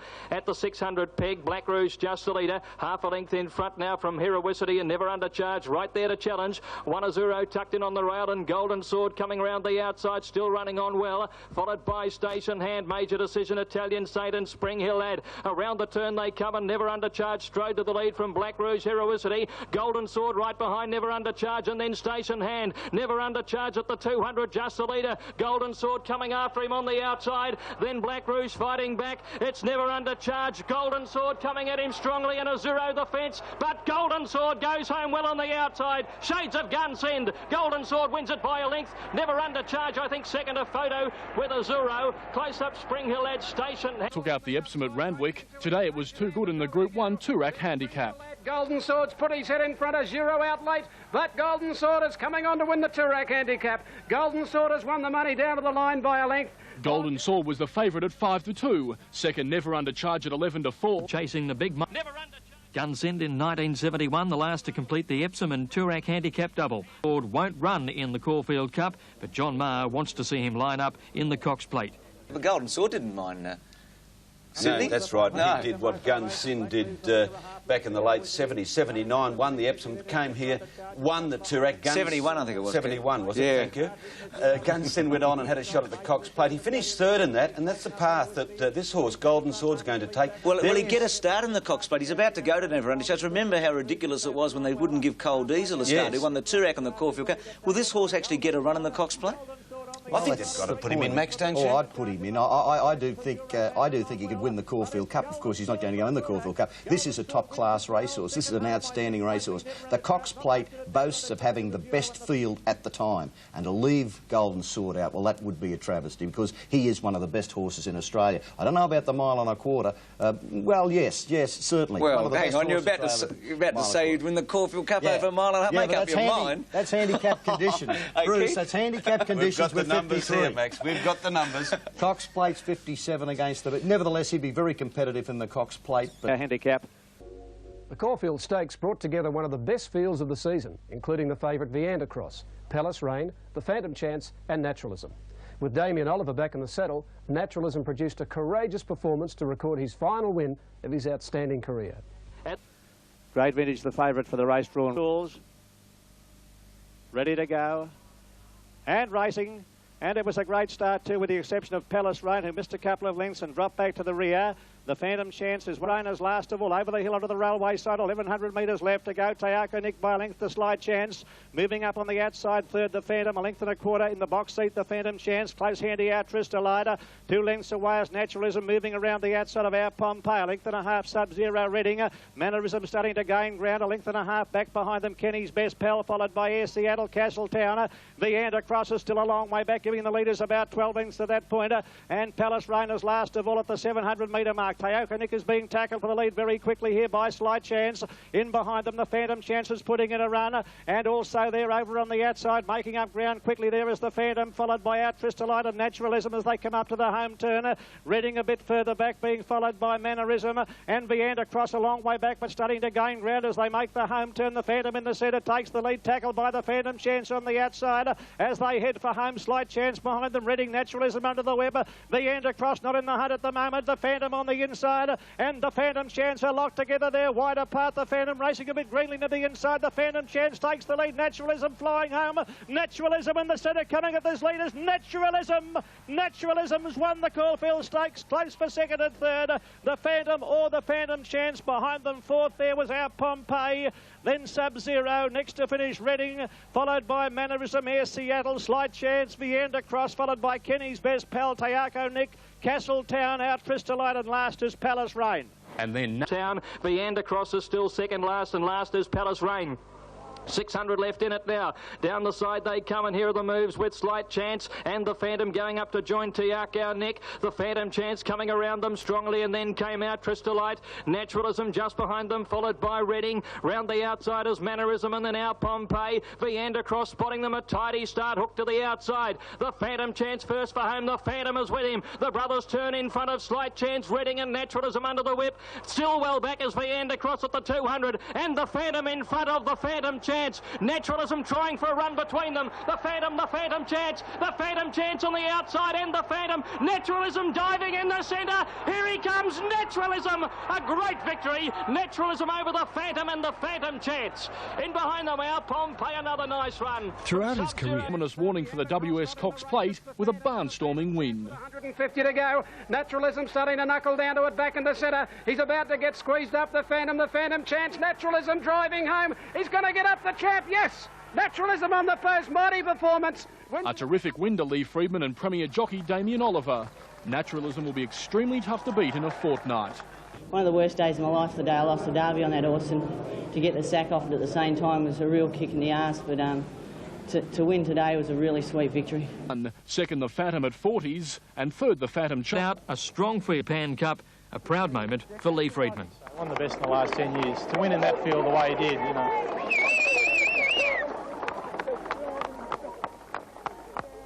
What about the Cox Plate now, Lee? Yeah, I mean, we're going to run the Cox Plate. It's mighty hard to beat. Oh, well, you know, racing's a funny game, but you know, we've got him there now, and we've just got to hold him there for the next 2 weeks. Things seem to get going wrong with him. He was good in the barrier, he did nothing wrong, but when the gates went, he just might have tried to jump a bit too quick, and he just completely lost his hind legs. Well, you know, he might have just strained himself a bit too, because he didn't travel all that well in the race. Caulfield Stakes. It was billed as one of the great races, a world-class field. And what a contest up the straight. You know, two brothers, who I don't think we've ever seen before at a Group 1 level, and this brave Naturalism who had to go through and accelerate through a gap, and that's a sign of a horse that's really trying, and he went through with Oliver and won. Oh, the race promised so much and it delivered it. Yes, it looked like the Phantom wanted to get there. That was the old Naturalism. Yeah. That was the courage. That was the fight, the will to win, which has been lacking of late. Lee Freedman, master trainer that he is, he's found the key. He's got Naturalism back. Max, I've not heard Caulfield echo to sounds with the roar that went up when Naturalism won, and Damien Oliver flaring that reaction too. Great. Yeah, it was a really special moment in the sport, and maybe we're in for a similar thing in 2 weeks' time. Cox Plate division. Obviously, the Phantom, a remarkable story, being out of racing for 2.5 years. Yes, he drops 4 kilos. Probably will run in the Caulfield Cup, and a great chance to flop, of course. Viander Cross 5 to 4. Favourite. Those odds were far too skinny pre-race. But look at him, widest runner in the pink, and that's the closest he ever got to putting himself into the picture, and that's been erased now. Oh, Keith, we mustn't overlook the fact that Viander Cross lost, at least 2 lengths at the start, sprawled at the start. Dittman got him balanced, he was checked early. You can forget that run. Palace Rain was in a similar predicament. Palace Rain finished last, and he was one of the form horses in the race. But he wasn't 5 to 4. No, he was 10 to 1. But nevertheless, as Keith pointed out, was Viander Cross entitled to be a 5 to 4 chance? Now, both at their best. Certainly, there's not a half length between Naturalism and Viander Cross. Well, in the injured Viander Cross? There's some thought Mick Dittman feared that, Bruce, because he did cross his legs and stumble at the start. Lee, what a run and what a horse. Yeah, he's a sensation. I mean, when you see him tough it right out like that, it was like he was in Japan, Keith, wasn't it? Yeah, it sure was. Yeah. And Damien Oliver back on board. What a team. Yeah, great team, and I thought he rode him sensational. I was a bit worried when they got sandwiched at the furlong, but you can never underestimate this horse. I mean, he just pulled out everything the last bit. Next stop, Cox Plate, the race he probably would have won last year. Yeah, well, he's got to be right there, hasn't he? And after that, Lee? There, and we'll have Lee in might be turning Japanese. Once that Japan Cup. Great vintage. Also Cross with the classy 5-year-old. 2 horses with drum tip. Viander Cross with the classy 5-year-old suffering back and leg injuries in yesterday's Caulfield Stakes. He won't gallop this week and will be restricted to track work. Connections, though, remain. One of the most talked about horses during the spring was the Bart Cummings trained 4-year-old Great Vintage. Heavily supported with doubles bookmakers, the mare qualified for a start in the Caulfield Cup with a narrow but convincing win 1 week before the first leg of the Cup's double. 800 left to go. Landowner in front. He's come back to the field now. Half to 3/4 in front of Corchaban and Fra. Next is Beijing over on the outside from Diamond Bases. Frontier Boy wide out. Tall Emperor next, and there's Great Vintage coming round the outside. They're followed Native Zam, and they're followed by Young Pirate. Tennessee Jack off the track is coming into it within the event. Legiro second last and Flagstaff. A bunched field at the turn. Corchaban and Fra in front with Star of the Realm and Frontier Boy wide out coming at them. Behind those is Great Vintage when they balance for home from Native Zam in the event. Tennessee Jack's the widest runner. Star of the Realm, Corchaban and Fra in front of Frontier Boy down the running at the 200. Great Vintage is lengthening and coming home. Frontier Boy, Star of the Realm, Fra, Corchaban. Here's in the event coming at them. About 5 or 6 chances. Great Vintage is coming through in the middle with a great run. Great Vintage and in the event. Great Vintage went home best and Great Vintage won from in the event. Great staying performance to score. Frontier Boy is third and they're followed Corchaban, Tennessee in the event. A last-ditch effort and she's into the Caulfield Cup and outright favourite. And Bart's eyeing Cup win number 7. Depends entirely how it does this week, and if it continues to thrive the way it has been, it's really putting on weight with racing, so that's a really good sign. So at this stage, I say she's got a pretty good show, yeah. 1.5 to 47.5 kilos. Stephen King in line for the ride. The Cox Plate, but I think you'd be a better thing. Where's your class in the Caulfield Cup? There's not much. I've got to agree. Well, let's have a look at the favourite in the Caulfield Cup. It's this winner, Great Vintage, in the Quickies. Loved this race yesterday. Pace on all the way. A real stayers test. Star of the Realm has to be sacked. I hate to say it after yesterday. Had every chance. But in the event, which was a tip before the race, looked sure to win. But, gee, this can stay. The last 50 metres was impressive, Great Vintage, wasn't it? Well, she drops down to 47.5 kilos. There's probably not a top jockey in the land who could ride her at that weight next Saturday. 3 from the left at the moment. Sorry, Keith. Yes, she does finish the race off well. Let's put this into perspective.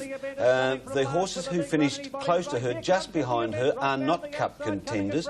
This race, the winner of this race for the past 13 years has gone on and run in the Caulfield Cup, and not one of them has won it. That win, we might be just getting, and I'm not going to be, a little carried away with that horse, that mare, Great Vintage. Well, you spoke about Cummings afterwards, and... But you do need a dry track like you had today. Oh, well, rain tonight, might find it before by the end of the week, who knows? What's your degree of confidence now, Bart, for next Saturday? Well, I think you got it, Keith, but it's weather's the guiding influence now. If you get good track, well, we've got a pretty good show with the weight. You're saying that only the weather could beat her? Well, there's a few others that might too. Market, the 2 hours, well, our Pompey's going reasonably. Our Tristolite's in trouble, I think. Needs blinkers, maybe. Innocent King, there's a query. Mannerism... Yeah, doubt whether Innocent King will get to the line. Well, and Runyon won't get to the line, so there's 2 hours. I think this horse could run at 5 to 2 or 2 to 1. If it gets a track to suit. Exactly, and it's bad odds because she's no Let's Low. I mean, no, she's not. But she's getting into the pitch. Also, the new favourite for the Melbourne Cup, ahead of our Pompey. Viander Cross, well, he's still in the market, but he may not run. Innocent King is there at 10s, and there's 4 or 5 12s to 15s. Vintage Cropper. 4 or 5 12s to 15s. Vintage Cropper notice at 15, so they will be coming, those 2 horses with drum tip. Nova's favourites. Cummings trained Tristolove was favoured to give the master trainer his 3rd 1,000 guineas winner in 5 years, but her bad metre mark and Eastern All the leader to Brompton Cross, Bella Serrata, Capchat Travel. travelling beautifully fourth, followed by Trivial Ass. Trista Love next over on the outside as they came down the side of the course here. They were followed further back in the field. Miss Minden trapped out wide at the 600. 2 lengths to Miss Bridie, Arborea, and then Rock Review. Well back Motown Blue and Burette hard ridden going forward, and then Futile Springtane. Merrow's second last, and Rose Reward last of all. On the turn inside the 400, Eastern All will straighten up just in front here from Brompton Cross out the challenge and Cap Chat. Trista Love a little wider out, and Balisarada on the fence clear of Trivial Ass and Miss Bridia at the 200 metre mark now, and it's Cap Chat racing up to Brompton Cross. Balisarada the fence and Trista Love the outside. Cap Chat's in front down in the last 100 metres. Trista Love, and here's Arborea along the inside. Arborea's flashed home along the fence, and Arborea won it from Cap Chat. Photo third, perhaps Rose Reward from Trista. This season's $1 million Caulfield Cup attracted a quality field. A 20-to-1 winner for Shane Dye and Clary Connors. Despite the odds, they were confident. You just had to be patient and wait. You know, that's the biggest thing in big races. You just got to wait and wait. And if the runs didn't come, they didn't. But luckily they come at the right time. Arborea, a class act. She's set for the Oaks, despite queries about her stamina. Afternoons, Coonji Handicap.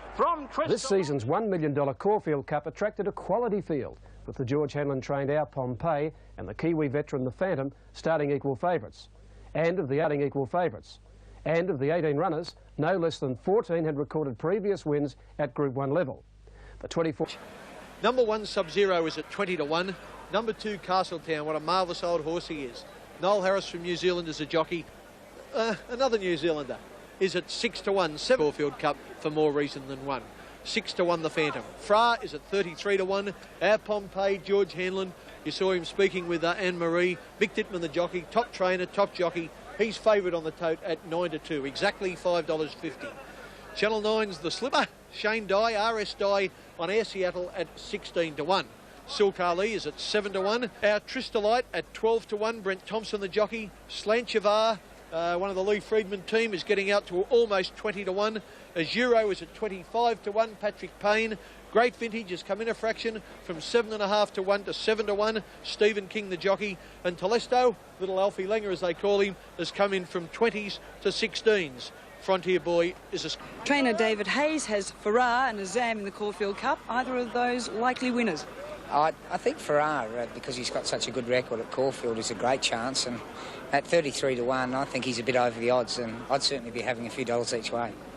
83 Caulfield Cup. The light is on.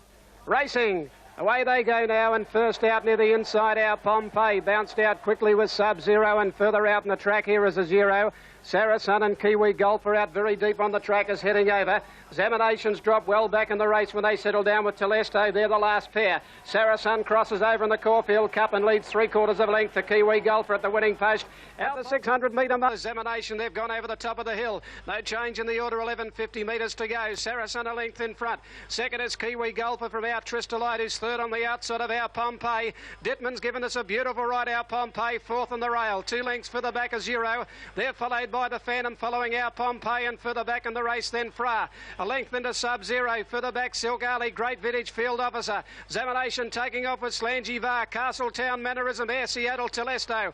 And last of all is Azam at the 600 metre mark, and it's Sarasota Neck in front of Kiwi Golfer. A length further back around the outside, coming into it Fra, followed by a Zero. Over on the fence trying to get out is Our Pompeii. Here's Great Vintage putting in a run from Our Tristolite, dropping out, and further back then the Phantom getting into the clear. Homeward bound on the Caulfield Cup, Kiwi Golfer hit the front from Saracen, followed by Our Pompeii. Dittman trying desperately to get out. Then Fra, and down the outside the Phantom, and now Silk Ali getting a late run on the outside. Fra's hit the front from Kiwi Golfer and Our Pompeii. Fra in front of the Caulfield Cup. Our Pompeii, the Phantom, Air Seattle driving home, but it's Fra. Fra's won the Caulfield Cup from Air Seattle. A photo for third between the Phantom and Our Pompeii and Silk Ali. They're followed for... Which started at 30s, and eye-catching Melbourne Cup runs from Air Seattle 14s and the Phantom at 5s. The other equal favourite, Our Pompeii, ran on well for fourth. 6-year-old Fra, who's also somewhat of a bridesmaid after placings in the Moonee Valley, Australian and Hong Kong Cups, had his day. The Phantom and Pompey just behind the leader. Our Tristolite is still there despite a hard run. Azuro round the outside is making ground quickly, and so is Fra. Great Vintage wide out coming into it, and they're trailed by Sub-Zero. Silkali held up over on the inside, and the Phantoms to the outside running on. Round the bend, and Kiwi Golfer dash to the lead from Saracen, Fra, Azuro. Our Pompey trying to get out off the pocket on the inside. Here comes the Phantom and Silkali together. Kiwi Golfer the leader. Fra's coming at it strongly. Fra race to the lead from Kiwi Golfer, and then Silkali, our Pompey. Fra's in front, daring there in the line. Fra's holding on. Fra's won it. Fra from Air Seattle, who flashed home wide out. Photo third between the Phantom, Silkali and our Pompey. David Hayes lost the Caulfield Cup favourite Palace Rain to injury. Fra, a surprising but more than adequate replacement in a form reversal. 1,000 plus at Caulfield, Bruce, the biggest Caulfield Cup crowd for 8 years. We didn't get the result we expected, but it was a game and gutsy run by a pretty unreliable horse, to be honest. Fra, he's very hard to follow. A long, long way out. I just end up with a perfect run of the race. And even there at the mile marker, alongside there, Jim Walker, and I just looked over him and said, well, geez, we've ridden these a treat, haven't we? Jim Walker, who was riding the Phantom, you actually spoke to him at the mile and said that to him? Yes, so, and we certainly did. Of course, that you described as a skirt tip, one for the ladies. Yeah, well, I hope they backed it. I might get a few kisses on the cheek. And what about the finish? Fra in front and the others charging home. I was panicking. I rode him probably harder than Hutchie the last furlong. I've lost my voice. First on the scene to congratulate. We'll get the 3,200 metre journey of the Melbourne Cup. That's the big question, Max. I'm just a little bit worried where he might just have a bit too much brilliance to get the 2 mile, but then again, you never know. You've got to be in it to win it, haven't you? From the Melbourne Cup point of view, from your point of view, Keith, first. I didn't think that the Caulfield Cup this year contained an eye-catching run, but maybe our Pompey. Max?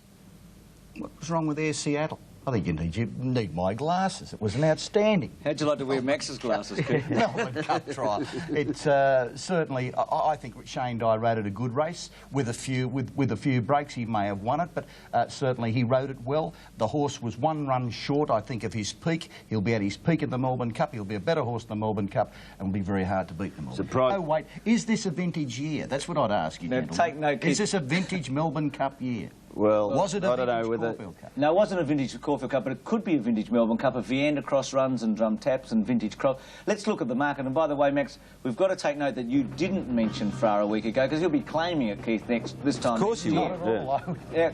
See, I And want just remember too that he's put a lot of rubbish on the imports. Vintage Crop, there he is now on the second line of betting, as you mentioned, Bruce, has been the subject of one individual massive bet.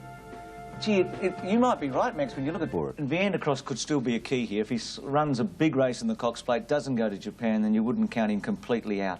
That's the point, and what a race. Race for the greatest horses on Saturday. Yes, the Cox Plate, Viander Cross, Naturalism and Calm Harbour, who comes here having had 14 starts for 11 wins and 3 seconds, and our first look at him next Saturday in the Cox Plate. Of course, a great bias at Moonee Valley towards the best horse in the Cox Plate. He always seems to win. It's lovely, isn't it? Waverley. And one of Australia's idol racehorses, the Great Schillaci. All set. This is the Moir Stakes from Moonee Valley. They're off. Schillaci on the extreme outside actually won the start, headed or joined straight away by Star of Nouvelle. Clever Zoe and Mukhtar going like the wind, and right up there with them Sportsworks, followed by Laura's Express. Keltree settles down on the fence just behind the leading pack.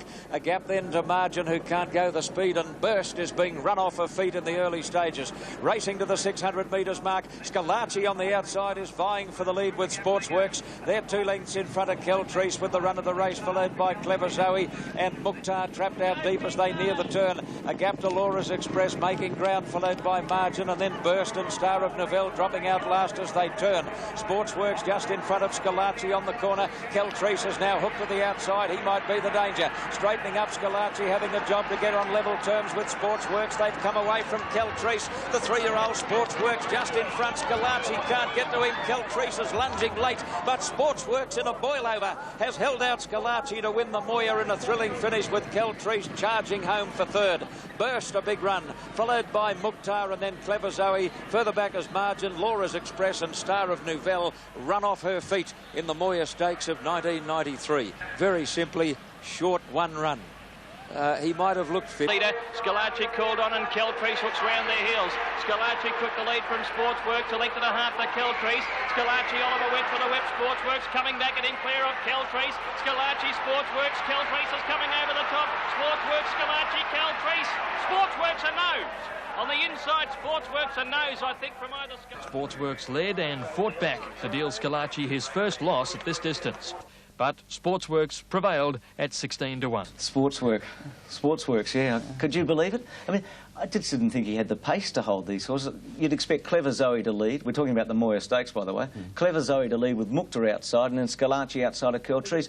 I just had the feeling Oliver overrode Scalacci early in this race. I mean, that's being very critical, I know. Did you get the same feeling? No. Well, look, if you want to be super critical, I thought maybe Steve King should have been up a little earlier too on Keltrees. He's the widest of the trio there, putting pressure on that pair. That's, we've blown our... Keith, look, he's under the whip. He rode him Keltrees a perfect race. It's only because the two leaders flagged a little over the latter stages, which they were entitled to, that brought Keltrees into the race. I don't think you can criticise King. So I'm certainly not criticising Oliver. The fact is, you cop that Sportsworks on one of his good days. He can have an off day too, and he would have been beaten 10 lengths, but nevertheless... That's the result that has set up the biggest betting bonanza in Victoria ever. Next Saturday, Derby Day, with a carryover of $1.2 million in a straight six jackpot, Bruce. Yeah, it's going to be exciting for all the punters going in for that. What about Scalacci? First time he's been beaten first up, first time he's been beaten at 1,000. It was still a terrific run. Yeah. Photo a terrific run, but he is a champion. And stages of the race. The fourth, the Moonee Valley Cup. Race to the lead together, Glastonbury on the outside, dashing a length in front round the turn. Ramyar battling along and now Notwithstanding running on. Glastonbury into the straight, the leader by 2 lengths, Maracas, Notwithstanding and Ramyar. Glastonbury clear halfway up the straight from Notwithstanding. The Greys holding him at bay. Glastonbury under the whip is going to win the Moonee Valley Cup. Glastonbury by 2 lengths, Notwithstanding. Glastonbury, unqualified before today, received a 1 kilo penalty, will now carry 50 kilos in the Melbourne Cup, and he's the best hope for David Hayes in that race. He's just been a late maturer. He's actually a golden slipper. He's a half-brother to a golden slipper when they're bounding away. And he's going to be one of the favourites in the Melbourne Cup. So Glastonbury back up in the Dalgety next Saturday before the Melbourne Cup. He started at... Nice to see him go on and win. Played as the race that racing purists hold in the highest regard. In the lead up to the Weight for Age Championship, the clash between arch rivals Naturalism and Viander Cross attracted plenty of attention. But on race day, it was a new star who emerged to claim the title. And the elite... the Cox Plate. The light is on, they're racing. And away they go, Viander Cross not brilliant away, and first out Phantom Chance near the inside, away fast Kiwi Golfer. Solvit going up on the inside of him, and the 2 New Zealanders in front at the early point of the race. At the winning post now, and Solvit goes 2 lengths in front, Kiwi Golfer second, 3 to Slight Chance. Palace Rain away from the fence, and the Phantom Chance had to ease, win 3 deep. 2 lengths further back, Naturalism inside him, Viander Cross a length and a half, then to Golden Sword, and last of all is Never Undercharged. Down the side they go, 1600 out, and the leader is Solvit by 3.5 lengths now to Kiwi Golfer, 4 lengths further back Palace Rain on the outside of Slight Chance the rail, 3 further back the Phantom Chance, and there followed on the outside of him by Naturalism, a length further back then Viander Cross from Golden Sword and Never Undercharge on the rail. Solvit getting his own way at the 1200 metre mark, and the plate led 3.5 Kiwi Golfer, 4 Palace Rain a length then, 2 Slight Chance, 2 further back the Phantom Chance running 5th, 2 to Naturalism right behind him, Viander Cross inside Naturalism a length and a half to Golden Sword, and last of all is Never Undercharge. 1,000 out at the halfway mark in the Cox Plate, and the Kiwi Galloper in front, Solvit striding out by 4 lengths. Second is Kiwi Golfer, 3 to Palace Rain. A length further back, Slight Chance, a half on the outside of him is the Phantom Chance. 2 lengths to Naturalism, 8 off the lead, 2 lengths behind Naturalism, Golden Sword. Inside him now is Viander Cross, and they're followed by Never Undercharge. 650 out, Kiwi Golfer, the first one to go out after Solvit. He's 3/4 behind, 2 further back then in the race, the Phantom Chance. Palace Rain hard ridden, Naturalism in a pocket, Golden Sword's gone around him. Viander Cross can't get out, but Solvit the leader now at the 400 metre mark. The Phantom Chance with a run out wide coming into it. So's Golden Sword, followed by Kiwi Golfer, a gap to Naturalism, hard ridden, and Viander Cross is last, but the Phantom Chance out wide. Races to Solvit on the turn on the Cox Plate. 2 to Golden Sword, followed by Kiwi Golfer. Naturalism, I don't think can get up from there, but out wide the Phantom Chance has hit the front of the Cox Plate. A half in front of Solvit, then Golden Sword. The Kiwi takes the plate. It's the Phantom Chance. The Phantom Chance, a length and a half, Solvit. Golden Sword, I think, has just got third in front of Naturalism. Then Viander Cross, and further back in the race, Kiwi Golfer. A gap to Slight Chance, followed by Never Under Charge. Ridden by... Palace reins under the whip, and here's the Phantom Chance running on round the outside. Coming with him is Golden Sword. Naturalism's under the whip. Then Slight Chance. Viander Cross as last as Never Under Charge went round him. Up to the turn now. Solvit in front. The Phantom Chance is coming after him. The Kiwis turn in front with Golden Sword, a challenger. Then Kiwi Golfer. The Phantom Chance dash to the lead in the straight from Solvit, Kiwi Golfer, Golden Sword, and then Naturalism. The Phantom Chance is clear though. Solvit battling strongly, but the Phantom Chance and Bobby Lance. The Phantom Chance wins it from Solvit. Third, either Golden Sword or Naturalism. An easy win in the end for the Phantom Chance. A Kiwi Quinella Solvit holding on to second. For trainer Colin Gillings, the realisation of a lifetime dream. I've been in racing since I was 9, rode at the age of 12. The best thrill of my life. Oh, much easier. I really thought I was in for a hell of a fight. And, you know, just turned out to be a knockout punch. There's left to go. And Solvit was on top by... Light. The front started at 4s, second Solvit at 10-1, and third the John Marr train Golden Sword at 6s. Time with Golden Sword's third. He's come a long way since winning his maiden, so, you know, to run third in the Cox Plate against the best horses in Australia, and probably the biggest pressure race in Australia, I thought it was great. Lee Friedman said Naturalism may have memories of last year's fall in the race. And Damien said he never really had his mind on the job when he got down the side there. That's not the horse used to travel up into the race and finish off, but... While Mick Dittman said a check at the 800 cost Viander Cross any chance. Yeah, he got a bit of interference, struck the fence, and you know, from the half mile on, he didn't really have a lot of room. And he's the type of horse that he's got a good, strong finish, but he takes Outstanding fashion by New Zealander Bob Vance. Get the money. Bob, congratulations and welcome. It was the perfect ride. I had the perfect horse. I think that helped. It sure did. And Max and Keith, I think, in fairness, it's always a great day. We should never underestimate the Cox Plate, but it probably lacked a bit of the drama and theatre of other years because Bob had the race won, I reckon, at the 800 metres. Bruce, biggest crowd since 1977, 33,000 plus, and they were stunned with the ease of the win of the Phantom Chance. And in his wake, Naturalism and Viander Cross and the others we expected to be competitive, but that was the easiest Cox Plate win I've seen since Dulcify. And Max, is it fair to say that for the first time in 18 months that neither Naturalism or Viander Cross is the most important horse in Australian racing at this very moment? I'm not knocking them, but I feel like there is a changing of the guard. Yes, I'd love the Cox Plate to be run again tomorrow, Bruce, and be able to take 6-4 about the Phantom Chance, because he is #1 at this point. About Calm Harbour, because we were looking forward to him running here, without taking anything away from you. Would have he been very competitive yesterday? He probably, and realistically, he probably could have finished between me and the second horse. It's a good comment, isn't it, from a very good winner. Yeah. You didn't he on the home turn? Yeah, just before I straightened, I went to pull the stick out and I had a little bit of trouble getting it out, and he just didn't quite negotiate the corner. We'll get a good view of it here as we have a look at the head-on. You'll see he just runs out there. Almost got away from you, but you've got Solvit covered. Didn't he fight back well? Yes, Solvit, and there's Viander Cross, Bruce, hooking to the outside. He was beaten, but surprisingly, he was the one running on at the finish. He's racing like a handicapper. Yeah, Cane cover. Well, he's about a mile and a half horse than he is a 2,400 metre horse than he is a 3,000 metre. Is he a better horse than his 4-year-old brother, the Phantom? Ah, that's a big statement to make. I'll never make that statement, but they could be on an even par. Races. 2 Japan Cups for you, Bobby. Isle of Man and McGinty both unplaced. Yeah. Is this a better horse? Oh, I always said one day I'd love to come back to the Japan Cup with a horse that could win. And this is the horse that could win. You know, I went with Mick. Very crisp. Only one horse on the front page ran yesterday, and he's not a certainty to run in the Cup. So, you know, all the horses that are at the top weren't there yesterday. Our Pompey, I was surprised, didn't run yesterday at 12s, and Glastonbury into 12-1. Unbelievable. I'm glad we're going to have a good... Thanks, Sue. Yes, 50,000 there today, the biggest crowd since about 1960, so a great day. Race 4, the Gadsden.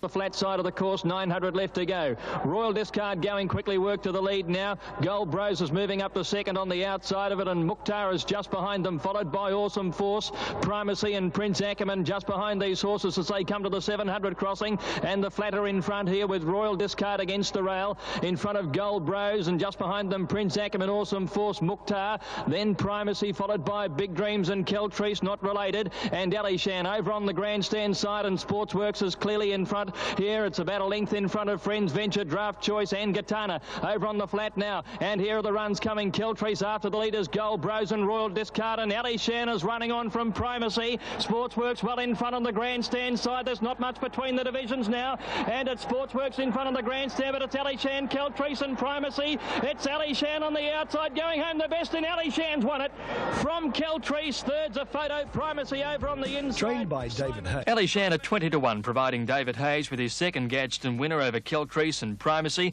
A big day for Greg Hall. Let's now go to the Gadsden. Ali Shan coming with a great run to just tip out Keltreece.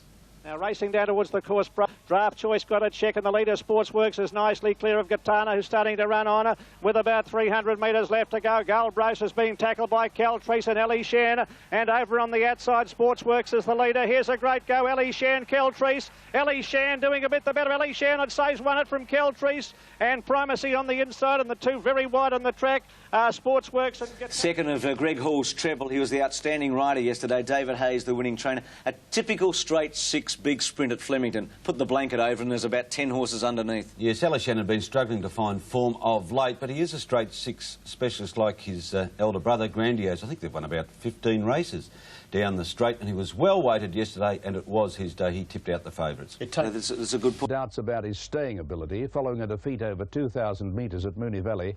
Mahogany started a warm favourite in the Victoria Derby. Those doubts were short-lived when Mahogany produced a brilliant burst of acceleration to win the Classic by the biggest winning margin since Tulloch in 1957. And the tempo is set by Pride of Rancho, the sire's winner, led by about a length to Carla Max, a length Mahogany, who's had a charmed run, the favourite. Next is Kendall Star, a length and a half to Magwan, Battlehawk, and then Fraternity ridden along. One Locum Tenants, trailed then by Zaremba. Next is Let's Cut Loose, followed by Military Action, Regal Archery. A fairway back still is Shelved, and then Paxmet Will over on the outside from Star of Somerset. Cloudy Star is second last or third last, followed by Waikikamu Cow and Ice Doctor last of all.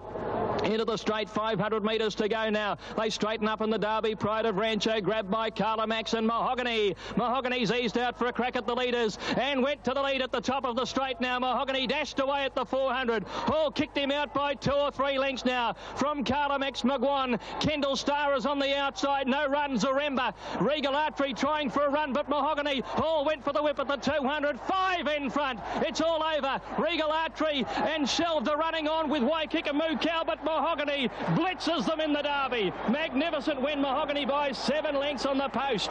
Shelved second, Waikikamu Cow got up for third from Regal Archery, and they were followed in by Let's Cut Loose behind the fourth group. Cow was still second last as they enter the straight. 500 metres to go. Carla Max, the outsider, Pride of Rancho, and here's Mahogany.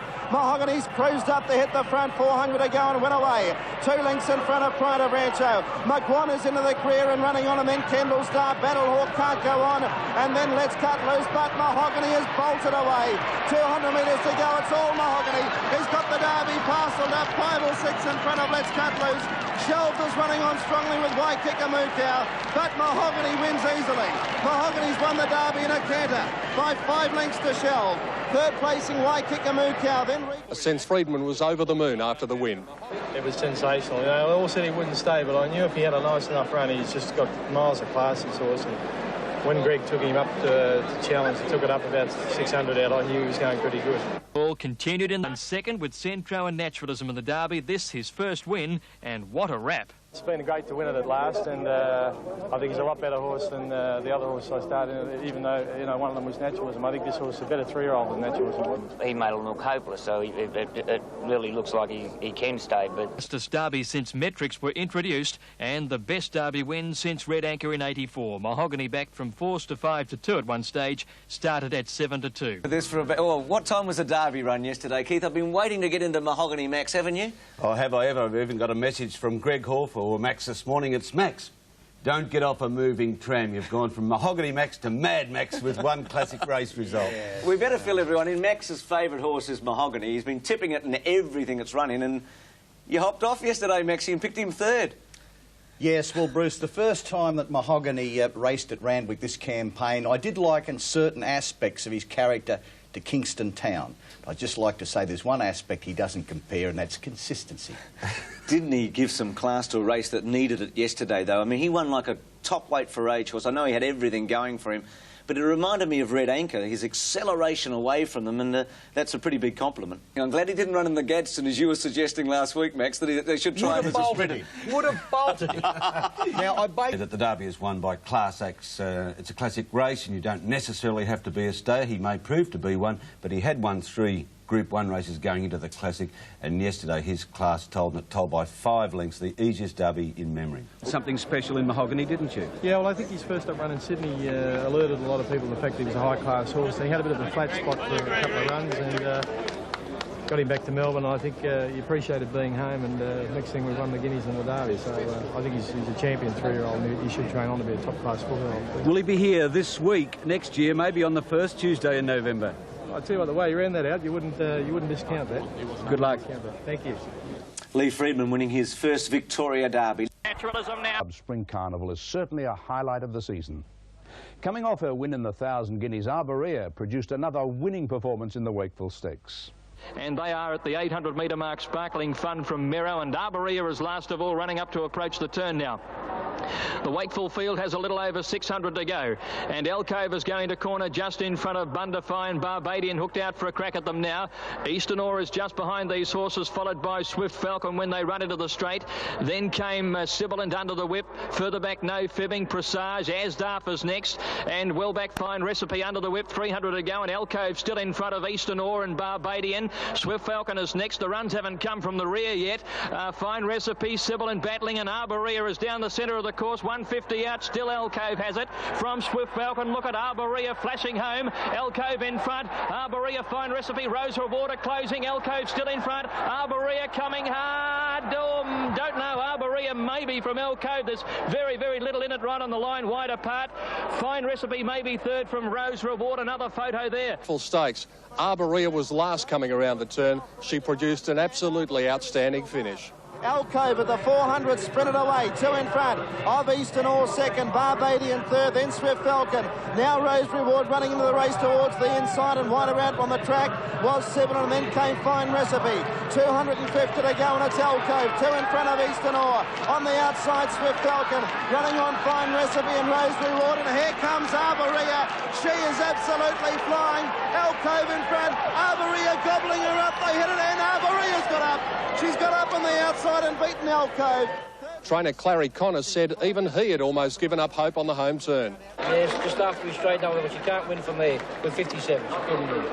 For Louis, the winner is in the white cap, second last into the straight. Alcove looks to have a winning break. Watch Arborea go all over the boat here. Runs in, she's third last, runs out. Shane Dye having all sorts of trouble getting her going. Again about to run in, and suddenly produces a whirlwind finish. Max Fine Recipe was also a great run, but it's hard to see this filly now getting beaten in the Oaks on set weights. Isn't it incredible how Shane Dye has got to be so spectacular? This was just an incredible win. I wonder whether Arborea had to be so far back. Certainly she's the horse to beat in the Oaks because she meets most of her rivals on much better terms. There's no reason why she won't run the Oaks journey. And full penalty yesterday, conceding as much as 4.5 kilos to her rivals. She came from last against the racing pattern of the day. She looks unbeatable in the Oaks. She surely will be a short price favourite. The only thing... Carnival. The McKinnon Stakes attracted a class field, several of which were having their final lead-up to the Melbourne Cup. The runners included the Cox Plate winner, the Phantom Chance, and his older brother, the Phantom, who had run a great third in the Caulfield Cup. With Jim Cassidy in the saddle, it was the Phantom who recorded a dashing win. Down the side, about 8.50 to go. Solvit led the Phantom by about a length and a half. Slight Chances third. A length away, Landowner, followed by Fra and the Phantom Chance out 3 wide. 1 further back is Naturalism. Cavalieri out, Tristolite, and then Viander Cross, better than midfield to the turn. Followed by our Pompeii and Deuce. Great Vintage Azam. Well back in the field here as they sweep into the straight. Over on the outside, Star of the Realm and Castletown. Into the straight, less than 500 to go. Solvit a length and a half in front of the Phantom, and Landowner over on the rail, followed by Slight Chance. Frara's running on, and then came the Phantom Chance, and here comes Naturalism now. He's coming with a run, and well back still as Vienda Cross. The Phantom hit the front at the 200 from Solvet. Naturalism is battling along strongly, although hanging in on Frara, but the Phantom is well clear. The Phantom's race 4 in front of Frara and Naturalism, and the Phantom, a magnificent winner. The Phantom has won it by 3 lengths to Frara, a half head to Naturalism third. As a result of back to fair. Naturalism runs on. The Phantom Chance can't win. Frara into the clear, but the Phantom went for home. The Phantom and Jim Cassidy's bolted away. They're going to bolt the McKinnon in. Frara fights off Naturalism for second, but the Phantom by 4 lengths. A place getter in the Melbourne Cup of 1990. Now maybe the Phantom can go better on Tuesday. It's hard to imagine those that finished behind him today turning the tables, isn't it? Yes, because handicap race, and you've got a lot of other horses that down in the weights that, you know, make it a bit tougher, but he's proved he can run the distance, and 55 he's not badly in now. At 9-1 has already run a 4th and 2nd in the Melbourne Cup. Frara at 20's Naturalism at 9-2 day. And 8-year-old The Phantom is the new Melbourne Cup favourite after an outstanding win in today's McKinnon Stakes. He's on another mare from New Zealand, trained by Bart Cummings, Great Vintage. Stephen, her run yesterday in the McKinnon. Yes, Bruce, I was very happy with her run. She, you know, the McKinnon Stakes is usually a good lead-up race to the Melbourne Cup, so I was very happy with the way she got home. She's well back in the field, which we did expect. Gee, the Phantom was impressive here, wasn't he? He was sitting outside Solvet as they straightened. Frara was in about 4th placing with the blinkers, making a run. Naturalism was struggling, but Great Vintage getting home, and our Pompeii also a very big run along with our Tristolite. But how do we assess this, Keith and Max? I mean, the Phantom steaming away from Frara, our Pompeii getting going on the inside, our Tristolite, the grey, running on, and Great Vintage, you notice now, over the top of Vienda Cross at the end, was able to get past Vienda Cross in the last... With Stephen not using his whip either. It was a big run. Beneficial run. That was a typical Bart Cummings McKinnon run. Backed me in the Melbourne Cup written all over it. Tempo of the race, I don't think would have suited Great Vintage, Stephen, and certainly she got to the line in a manner to suggest that she'll be right down the finish on Tuesday. Here, knowing Vintage Crop and knowing Drum Taps and having looked at the trials yesterday, I was very impressed with the Phantom, the way he won. I thought he did it very well. Bart Cummings trained Great Vintage. A couple of his other Cup hopefuls stepped out in the last, the Dalgety, with Tennessee Jack and Notwithstanding needing to run 1-2 to qualify for a Cup start. 300 metres to go. Frontier Boy and Tennessee Jack, the stablemates. 1.5 lengths away. Marrakesh running on well. Tennessee Jack goes to the front for Marrakesh. Frontier Boy, Notwithstanding down the outside. Tennessee Jack in front of Marrakesh. Notwithstanding gets a third, but Tennessee Jack's in front, and Tennessee Jack goes into the Melbourne Cup. Trainer Bart Cummings now has a strong hand for his 10th Melbourne Cup victory. He ran home very well, and I don't know what the fractions are, but it was certainly a good trial for the Cup. Dalgety, a last chance to qualify for the Cup. Tennessee Jack and Frontier Boy. Tennessee Jack and Frontier Boy with Maracas coming after them, and then Notwithstanding. Tennessee Jack in front. He led a length and a half. Maracas coming home. Tennessee Jack 3/4. Maracas Notwithstanding. Tennessee Jack. Jack's going to win the last. Tennessee Jack won it from Maracas 3/4. It was a good trial for the Cup, Glenn, and if he pulls up well, I'm sure he'll put himself well on Tuesday. And Damien Oliver picks up the ride on Tennessee Jack. Bart's also got our Tristolite and Great Vintage. Is unsure of the pick of those at this stage.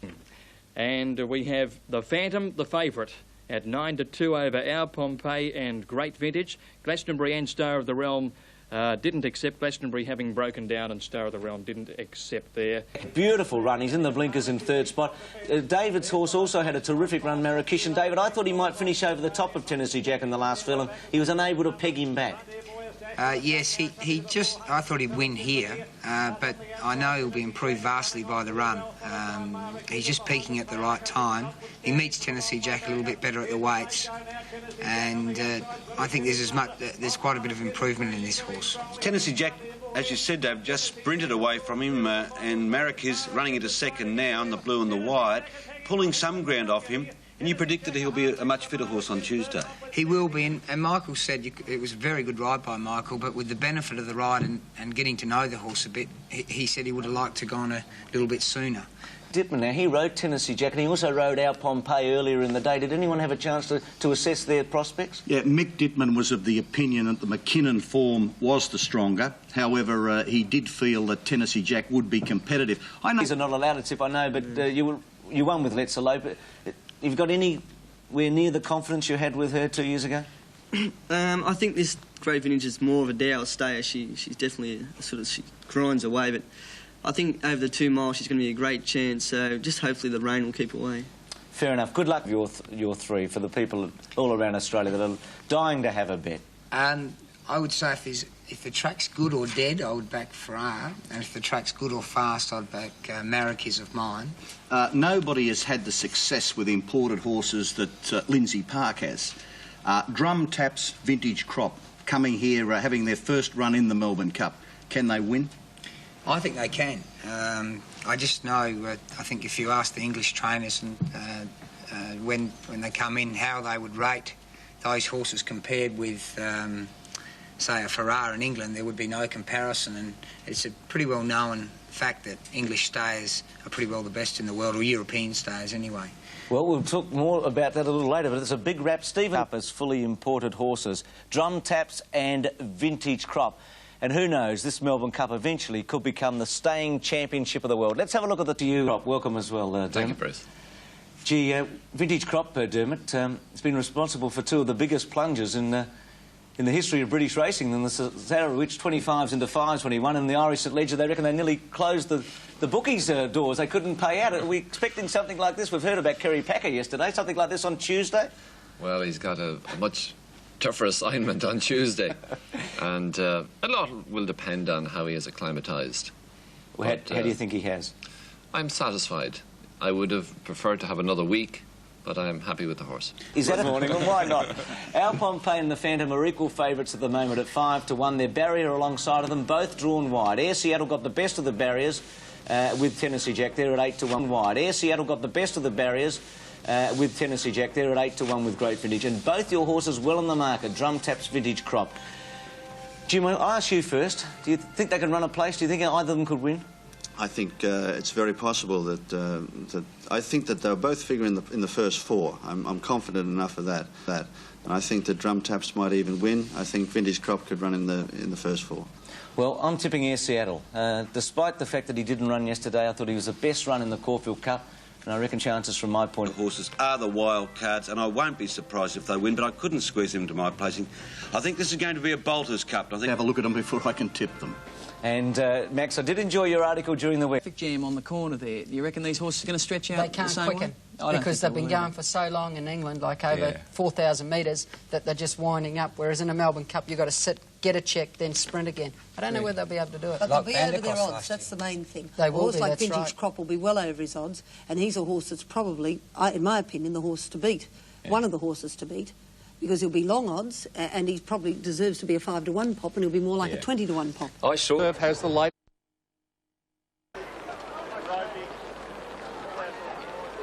Poetic King is the favourite with Damien Oliver aboard. Light on now. Away they go. 4 Chase seemed to jump away pretty well. Tribute got out fairly well. Going away pretty fastly was Elegancy, and it's trying to lead in the early part. Poetic King and Azawir is driving up on the inside, but Elegancy did lead. Down towards the 550, Imaginero was last. Azawir in front now from Elegancy, Tribute. Then 4 Chase wide out, he's very green. Over on the inside was a Raider in the dark, Blessed Ascent. Tribute's running into the race. At the 300-metre point, Azawir in front from Elegancy, Tribute joining in. Raider in the dark storming home from behind them, and then Blessed Ascent and Poetic King getting a move on. At the 200, it's the filly Azawir in front. Poetic King is absolutely storming home. It's eating up the ground. Flying up on the inside, Poetic King. Oh, what a finish this. Poetic King's won in a canter at the finish from Azawir and Crystal Sword. Then Elegancy, Tribute, Raider in the dark. 4 Chase, Never a Hope. And look at the time, 57.6. That's nearly 2 seconds faster than the 2-year-olds have ran. But what a great finish. Oh, that's an outstanding performance, Gary. Unbelievable run by Poetic King. Oh, could be a superstar in the making. Well, it definitely looks that way. 370 and 140. 370 and 140. But a magnificent run. He's unbeaten from 4 starts, and you can see why after that performance. Well, that's right. I haven't seen a horse. I sure has the latest information. Well, Pete, I've been to over 20 Melbourne Cups and I've never seen a plunge like this. Number 1 Drum Taps has been backed for an absolute fortune. It has now joined our Pompeii as equal favourite in the race. The Phantom is still solid. Sub-Zero completely out the gate, but a very big go here on number 1 Drum Taps. Probably going to start outright favourite, Pete. And all the plunges earlier on in the day have been orchestrated by one very, very big punter. I said his last start was in the Irish St Leger. That was back on the 18th of September. Another question mark over him, but he's a fit horse. He is fit, Peter. They've had a little bit of a problem here with this horse. It took him a week or 10 days to come onto his food. He does look a shade on the light side, but by gee, is a magnificent individual. $7.8. $9.40. Sub-Zero $7.30. $9 for number 8, the Phantom. The favourite for the Cup is number 9, our Pompeii, at $6.90. 11 Air Seattle at $11.80. 15 Tennessee Jack at $12.70. Number 17 Ultimate Aim at $57. Marrakesh and our Tristolite at $33 and $24.80 for Great Vintage. Diamond Bases down the bottom, $89. All ready. They're ready. They're off. And on the inside, his arm bounced out quickly and jumping out fast. Silk Ali down on the inside. From the outside, our Tristolite bounced out fast with Fra and also the Phantom. Inside, it's Slight Chance and our Pompeii going up quickly, followed by Tiakau Nick and Frontier Boy. And there goes Marrakesh. Marrakesh in front, and Drum Taps is up running second in the early point of the race, and Vintage Crop is on the rail. Crowding from the outside now. Fra coming over quickly, is racing up towards the stablemate. And Fra in front now at the 400-metre mark, the first time in the Cup. Led by a length and a half, and there's the Phantom up second. Third is Marrakesh. Tiakau Nick fourth, and Drum Tap, it's Vintage Crop. The imports are nice and handy from our Tristolite, our Pompeii, and further back Diamond Bases last of all at the halfway mark. 1,600 metres to go in the Cup of 93, and the leader Tiakau Nick led by a length. 2 on the outside, Frontier Boy, 2 lengths to Marrakesh third. The Phantom is up running fourth, a neck away, 1 off the rail, a length for the back Marrakesh. Drum Taps running sixth on the outside. They're followed by our Tristolite, Silk Ali. In the middle is Vintage Crop, a length and a half for the back Tennessee Jack. Our Pompeii still 3 deep. In the middle is Young Pirate. They're followed further back in the race now by Sub-Zero. He's got a wall of horses in front of him at the moment. Around the outside of him goes Slight Chance. They're followed further back by Dancing Lord, Great Vintage, Ultimate Aim, Mercator Azam, well back Castletown, Air Seattle and Diamond Bases. 1,000 to go. They clap the speed on, and the leader is Tiakau Nick in front now, a Frontier Boy. 3 or 4 further back, Fra and the Phantom. 2 lengths to Drum Taps at the 850-metre mark from Marrakesh. Vintage Crop and Silk Ali a fair way back. They're followed by our Pompeii. Try to get out as Tennessee Jack from Field Officer, pulled out deep. Then Slight Chance followed by Young Pirate. Sub-Zero giving the leaders 15 lengths start as Frontier Boy ranges up to Tiakau Nick on the home turn. They're running for home in the Melbourne Cup, and Tiakau Nick near the inside, a length in front of Frontier Boy. 2 to Marrakesh, 2 lengths further back Fra. Then the Phantom followed by Tennessee Jack into the clear down the outside, followed by Mercator. Our Pompeii can't go on from Great Vintage. Tiakau Nick the leader at the 300 from on the outside, Frontier Boy, and here's Vintage Crop. Vintage Crop, the Irish horse emerging now. Vintage Crop is cutting down Tiakau Nick. It's an Irish victory. Vintage Crop has hit the lead from Tiakau Nick and Mercator, and Vintage Crop has taken the Melbourne Cup. Vintage Crop has won by 2.5. It's a photo for second, Tiakau Nick or Mercator for second. The good judges said you... Last, Castletown second last, and Diamond Bases last. Up to the turn, Tiakau Nick and Frontier Boy together. 3 in front of the Phantom running on. Then Drum Taps over on the inside. Marrakesh and Fra both making up good ground. In the straight, it's Tiakau Nick by a length. Frontier Boy second, Marrakesh to third, 3 lengths away Fra. Then the Phantom, Vintage Crop is running on him in Drum Taps. Down to the 300, Tiakau Nick a length in front of Frontier Boy. 3 away, Vintage Crop starting to storm home from Tennessee Jack. Tiakau Nick in front. Vintage Crop is storming home on the outside. Vintage Crop on the outside grabs Tiakau Nick, then Mercator, and the Cup is going back to England.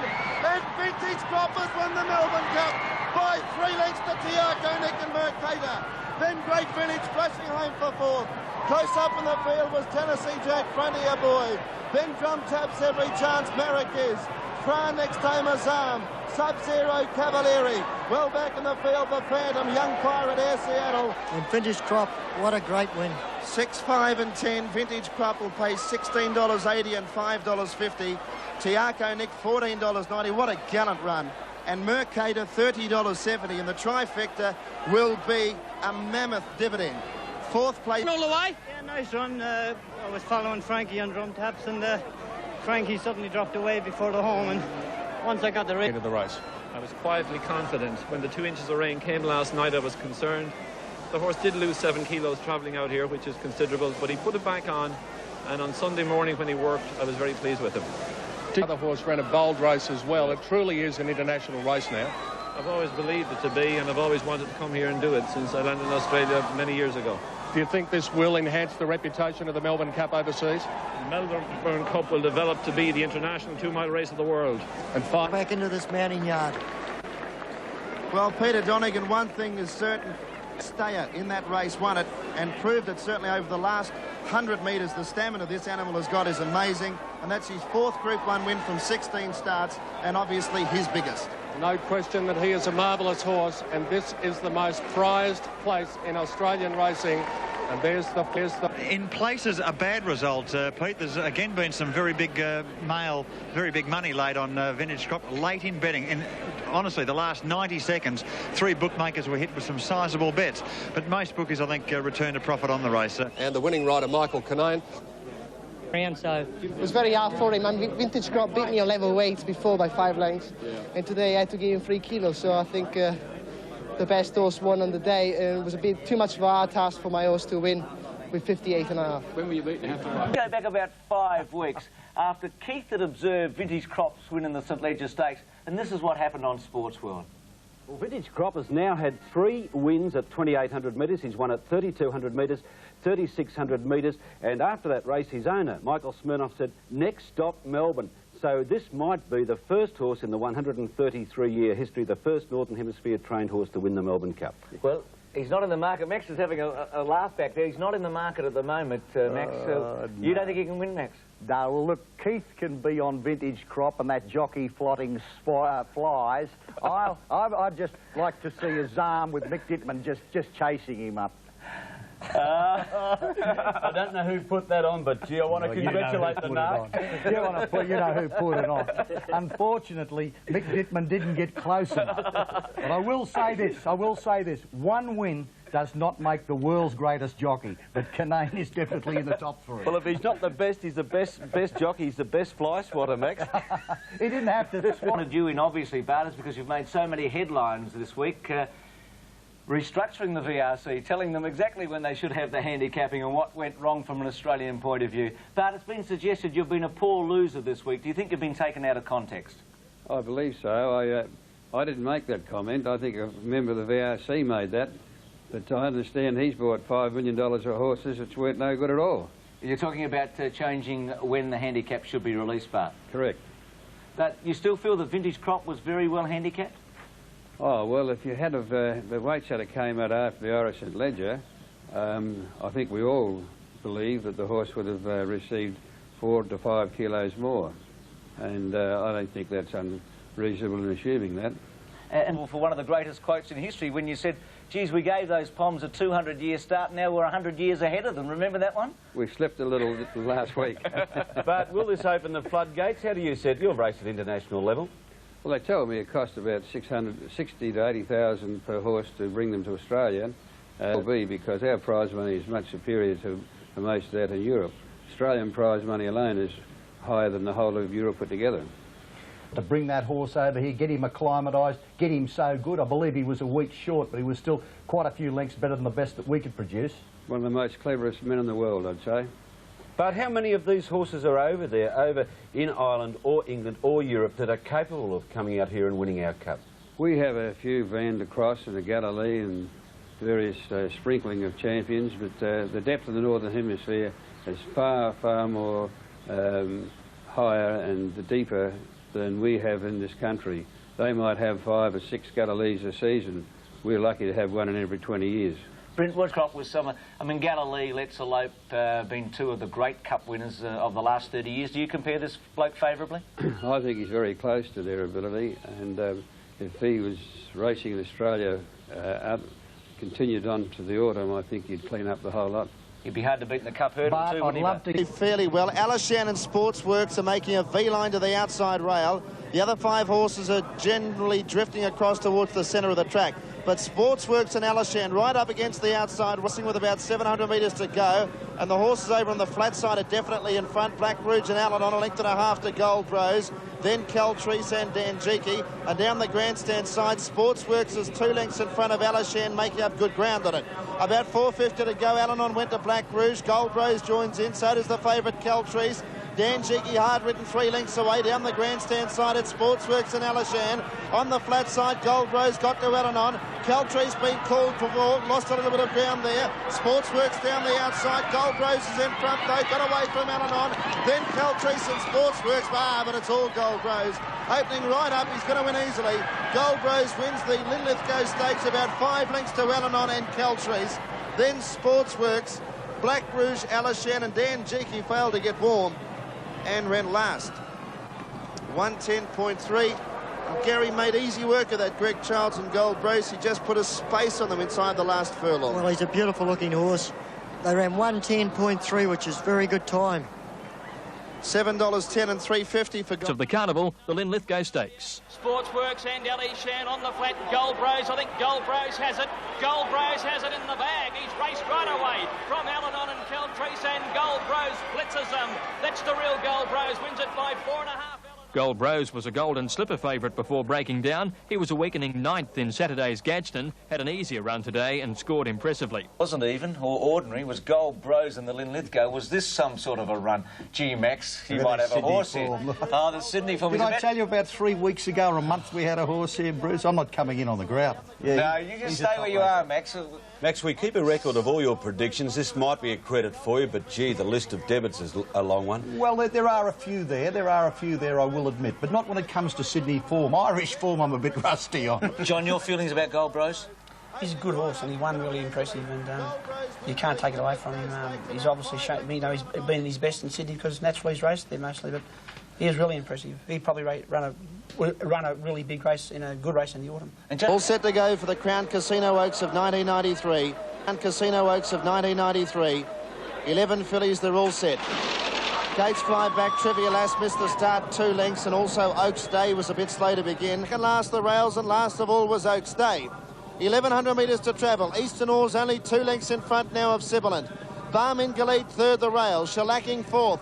1.5 the Fine Recipe, edging closer. Give Me a Buzz getting 1 off the rails.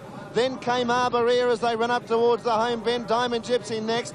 Rose Reward outside them from Trivial Ass, and Oaks Day last of all. 8 lengths between first from last. 700 metres to go, and still Eastern Aura half a length in front of Sibilant. Barmin Galit has been ridden along. Shellacking was wider out. They were followed by Fine Recipe. Arborea saving ground, gets to fourth before the turn. Then Give Me a Buzz under the whip, and Diamond Gypsy and Rose Reward struggling back at the tail. Trivial Ass running on. 400 metres left to go, and getting up on the inside, Barmin Galit hit the front, but here comes Arborea. Arborea with a very strong run has loomed up on the outside of Barmin Galit. They're 3 in front of Trivial Ass and Oaks Day from a long way back, but Arborea surged to the front, 200 to go. She kicked 2 clear. Oaks Day is running on strongly, and then Barmin Galit and Trivial Ass, but it's Arborea and it's a favourite Oaks. Oaks Day trying hard, then Give Me a Buzz, but Arborea wins. Arborea wins the Oaks by 2 lengths. Second in was Oaks Day. Give Me a Buzz ran third. Then Trivial Ass and Fine Recipe, Rose Reward. Barmin Galit next home from Shellacking, then Sibilant, Diamond Gypsy. Fine Recipe to the outside, Rose Reward the widest runner. They've less than 500 to go now. Barmin Gilead got up on the inside to hit the front from Eastern Ore. Arborea's coming with her run now. She is starting to motor home, and Trivial Ass down the outside from Fine Recipe. At the 300, Barmin Gilead over on the inside in front, but about to be grabbed by Arborea. Oaks Day's running on well down the outside, but Arborea's hit the front with 100 metres to go from Oaks Day. And then Trivial Ass, but it's Arborea clear of Oaks Day, and Arborea's going on to win the Oaks. Arborea, the favourite, wins at 2 lengths to Oaks Day second. Give Me a Buzz has got up for third, 2.5 away, and then Trivial Ass. Beautiful ride, Dan. We'll go back later on. We won't have time now. $2.40 and $1.30 for Arborea. Shane Dye, the winning rider, and also Jules Success. But she has run into a very ordinary bunch of 3-year-olds this year. There's no doubt about that, I believe, but she's a very good filly and she can't do more than win, and she's been winning very impressively. Arborea's 6-4 favourite, Oaks Day second, the topical tip of the year, a good run. But she's beaten 2 maidens. I thought the second horse was a terrific run. Where do these horses go from here? I think Arborea will always have the wood on Oaks Day. She's gone through the clean sweep, Bruce, the 1,000 guineas, the Wakeful and the Oaks. She's the best filly. Oh, yes, and Clary Connors has done a remarkable job. But, John, the quality of these staying fillies, what's your opinion? Well, I think apart from the winner, I think they're a pretty even group, really. Are you saying that Bell the favourite? Light on and they're off and racing. They're at the 800 metres point. Corchaban and Nick in front. Tall Emperor second. London Bridge was third. The inside, then Skyflyer going up. Bon Pressure behind those as they come to the bend. London Bridge on the rails. Going around the outside, Crescendo. Then came Here That Bell working into it. And Ramyar back of the tail with All Road to Dino. Entering the straight now. 500 metres to go. Tall Emperor the outside. Corchaban the rail. They're a length in front of Skyflyer. Crescendo on the outside. Then London Bridge. Here That Bell is into the clear. And then came Fans. Down to the 300. Corchaban in front of Nick Clear. Coming out Crescendo and on the outside. Here That Bell. Then Fans from a long way back. And London Bridge getting the run. The favourite got to the lead. Here That Bell. London Bridge getting up on the inside and Fans is joining in strongly. Here That Bell in front. Fans is going to challenge late. Here That Bell and Fans. Here That Bell in front and Here That Bell has won it by a half head to Fans and third London Bridge and then Skyflyer, followed by Crescendo. Bon Pressure next in and then Ramyar, Corchaban. Close to falling. 260 and 150. The judge has called for the photo. Promising stay. In fact, he's pretty well. 6 weeks ago, he won a restricted. Following a close-up third to stablemate Alishan in the Gadsden Stakes, the David Hayes-trained Primacy stepped up to 1,600 metres for the Nissan Stakes on the final day of the carnival. Followed by Deposition, Excited Angel. 2 or 3 lengths further back is Cabura, Telesto, Italian Saint, and Osmarta's last of all. At the turn of the Nissan, 600 left to go now. Station Hand on the inside, just in front of Fero. In behind those horses into the straight, then is Primacy, and they're followed by Terrari. Next to Zuro, followed by Spring Hill Lad and Cogitate. Wider out, Valdezere given full bore, and then Ghost Story and Burstus looking for a way through, followed by Carson's Cash at the 300-metre mark, and Fero hit the front with Primacy along the inside. Then Terrari, followed by Corndale further back in the field, Valdezere and Excited Angel, but Primacy got a length in front of Fero. Telesto along the inside, Primacy in front, Excited Angel flashing home out wide. Primacy's won it. Primacy, Excited Angel I think second from Fero, and no room Telesto on the fence. Primacy's first group. Then Spring Hill Lad, Cogitate 4 wide. Valdezere runs on. Ghost Story the widest runner. Telesto sneaking up on the rails. Then Italian Saint and Burst looking for a run from Excited Angel. Many chances, 300 to go. Fero went to the front. Primacy driving up on the inside, then Terrare. Telesto late's going to challenge. Primacy got to the front from Fero. Telesto is flashing home on the inside. Primacy in front. Telesto trying hard with Excited Angel and Fero, but Primacy wins and beat Excited Angel and Fero. Telesto didn't have a lot of luck. Cabora flashing home out wide. Then Corndale, Terrare and Valdezere, Zuro, Station Hand. Cogitate didn't run the trip from Spring Hill Lad and Deposition, Osmart. Well back Burst and Ghost Story, and Carson's Cash was back at the rear. beautifully ridden Primacy and gives David Hayes back-to-back Nissan Stakes. He won it last year with Planet Ruler, and now it's got up with Primacy. The winning jockey, $21.50 and $7 will be the dividend for Primacy. Excited Angel was well back, and as customary, has run on hard late. Him inside the 400, just angling for it. It's 2.5 years in Ireland. Perhaps this has been an Irish week, and this, despite Stephen King's 5 yesterday, almost was the ride of the day. Well, it was a very slowly run race, and as you can see, Telesto charging up there along the inside, just starting to hit top gear, and it would have finished much, much closer had he not been checked now. Just here, yes. He runs completely out of room and probably cost him second place. Gee, Primacy, he's a decent horse, and to win the Newmarket in the 1 year and the old Honda, Nissan and George Adams. Shaftesbury Avenue did it recently, but he did it the other way around. He'd won the mile race and went back and won the 6. Lord and the Grey Smith, this is one of the easiest wins you'll ever see. How would you like to hop on this with about 300 to go, Stephen? You were sitting back again, well, absolute last at this stage. This is one of the easiest wins you'll ever have. Yes, that's right. I was always very confident I could win, and as we're rounding the turn now, I was I was just hoping I wouldn't get to the front too early, but he put himself to the front, so I kept going. John, this horse's future? Well, obviously, he's, as I've stated a few times, he's got a good Dow pedigree. He's out of a Rangong mare. he's lightly raced, and I don't think I've overplaced him. Sandown Cup next Saturday, John? We'll look at that dash. He'll be nominated, and I'm not quite sure whether we'll run him. I might keep him for the Eclipse or the Ballarat Cup. Could you put him together with the other winner in the Stayers race here? I mean, the different sorts of horses. Which do you feel has more potential? Well, it's fairly hard. One's a 5-year-old. You know, one's got 12 months on the other. I think Max is right. I thought to hear that Bells run in the Werribee Cup was really impressive because he quickened. You know, he did lay down and quicken. Yesterday, he just felt the pressure a little bit and he ground.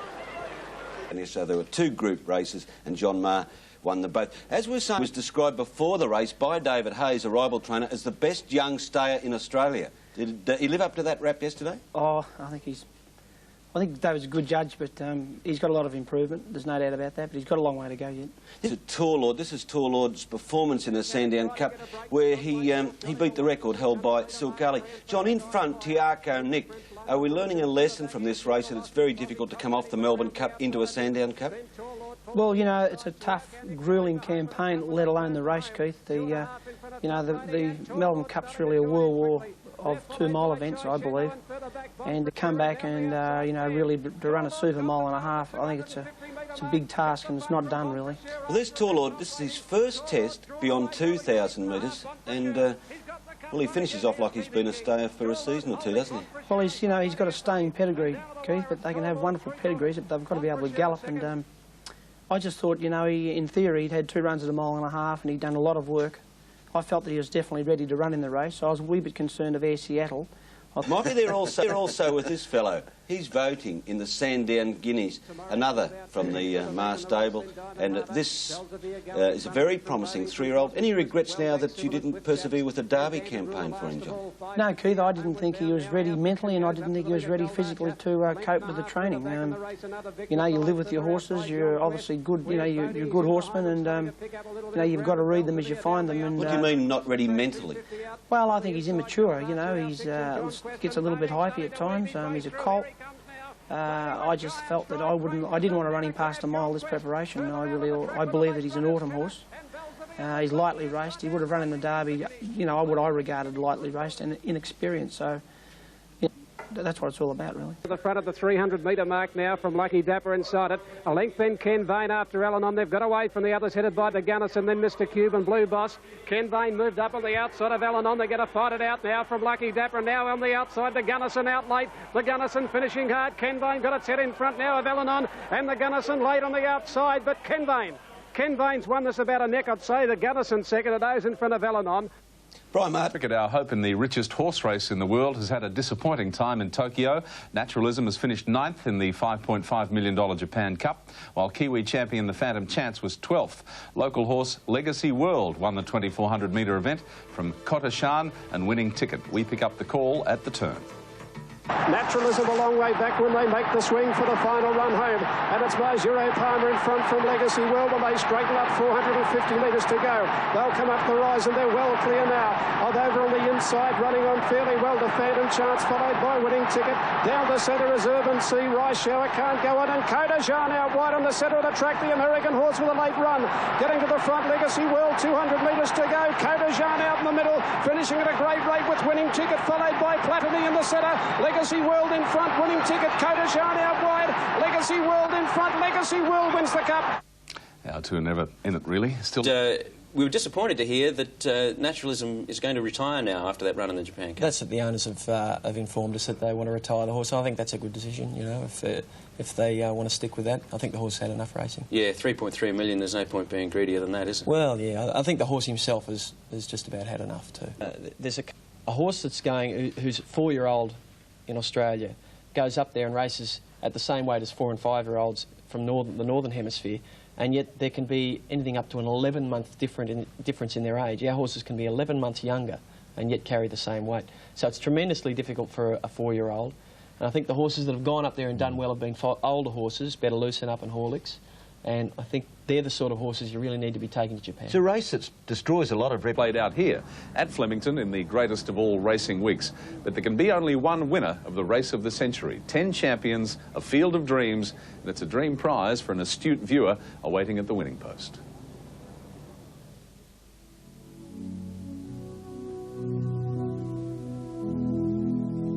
Dare to imagine just for a moment, a mystical race. Beginning with number 1, Carbine, the trailblazer of Australian equine excellence. He won Sydney and Melbourne Cups with grandstand weights and carried his greatness to stud.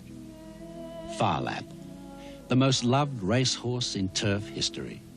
This chestnut son of Night Raid somehow carried the nation through the Great Depression. 37 wins all up, from Melbourne Cups to Cox Plates. They called him the Red Terror. Burnborough, the Toowoomba Terror, winner of 26 races from 36 starts, a product of World War II.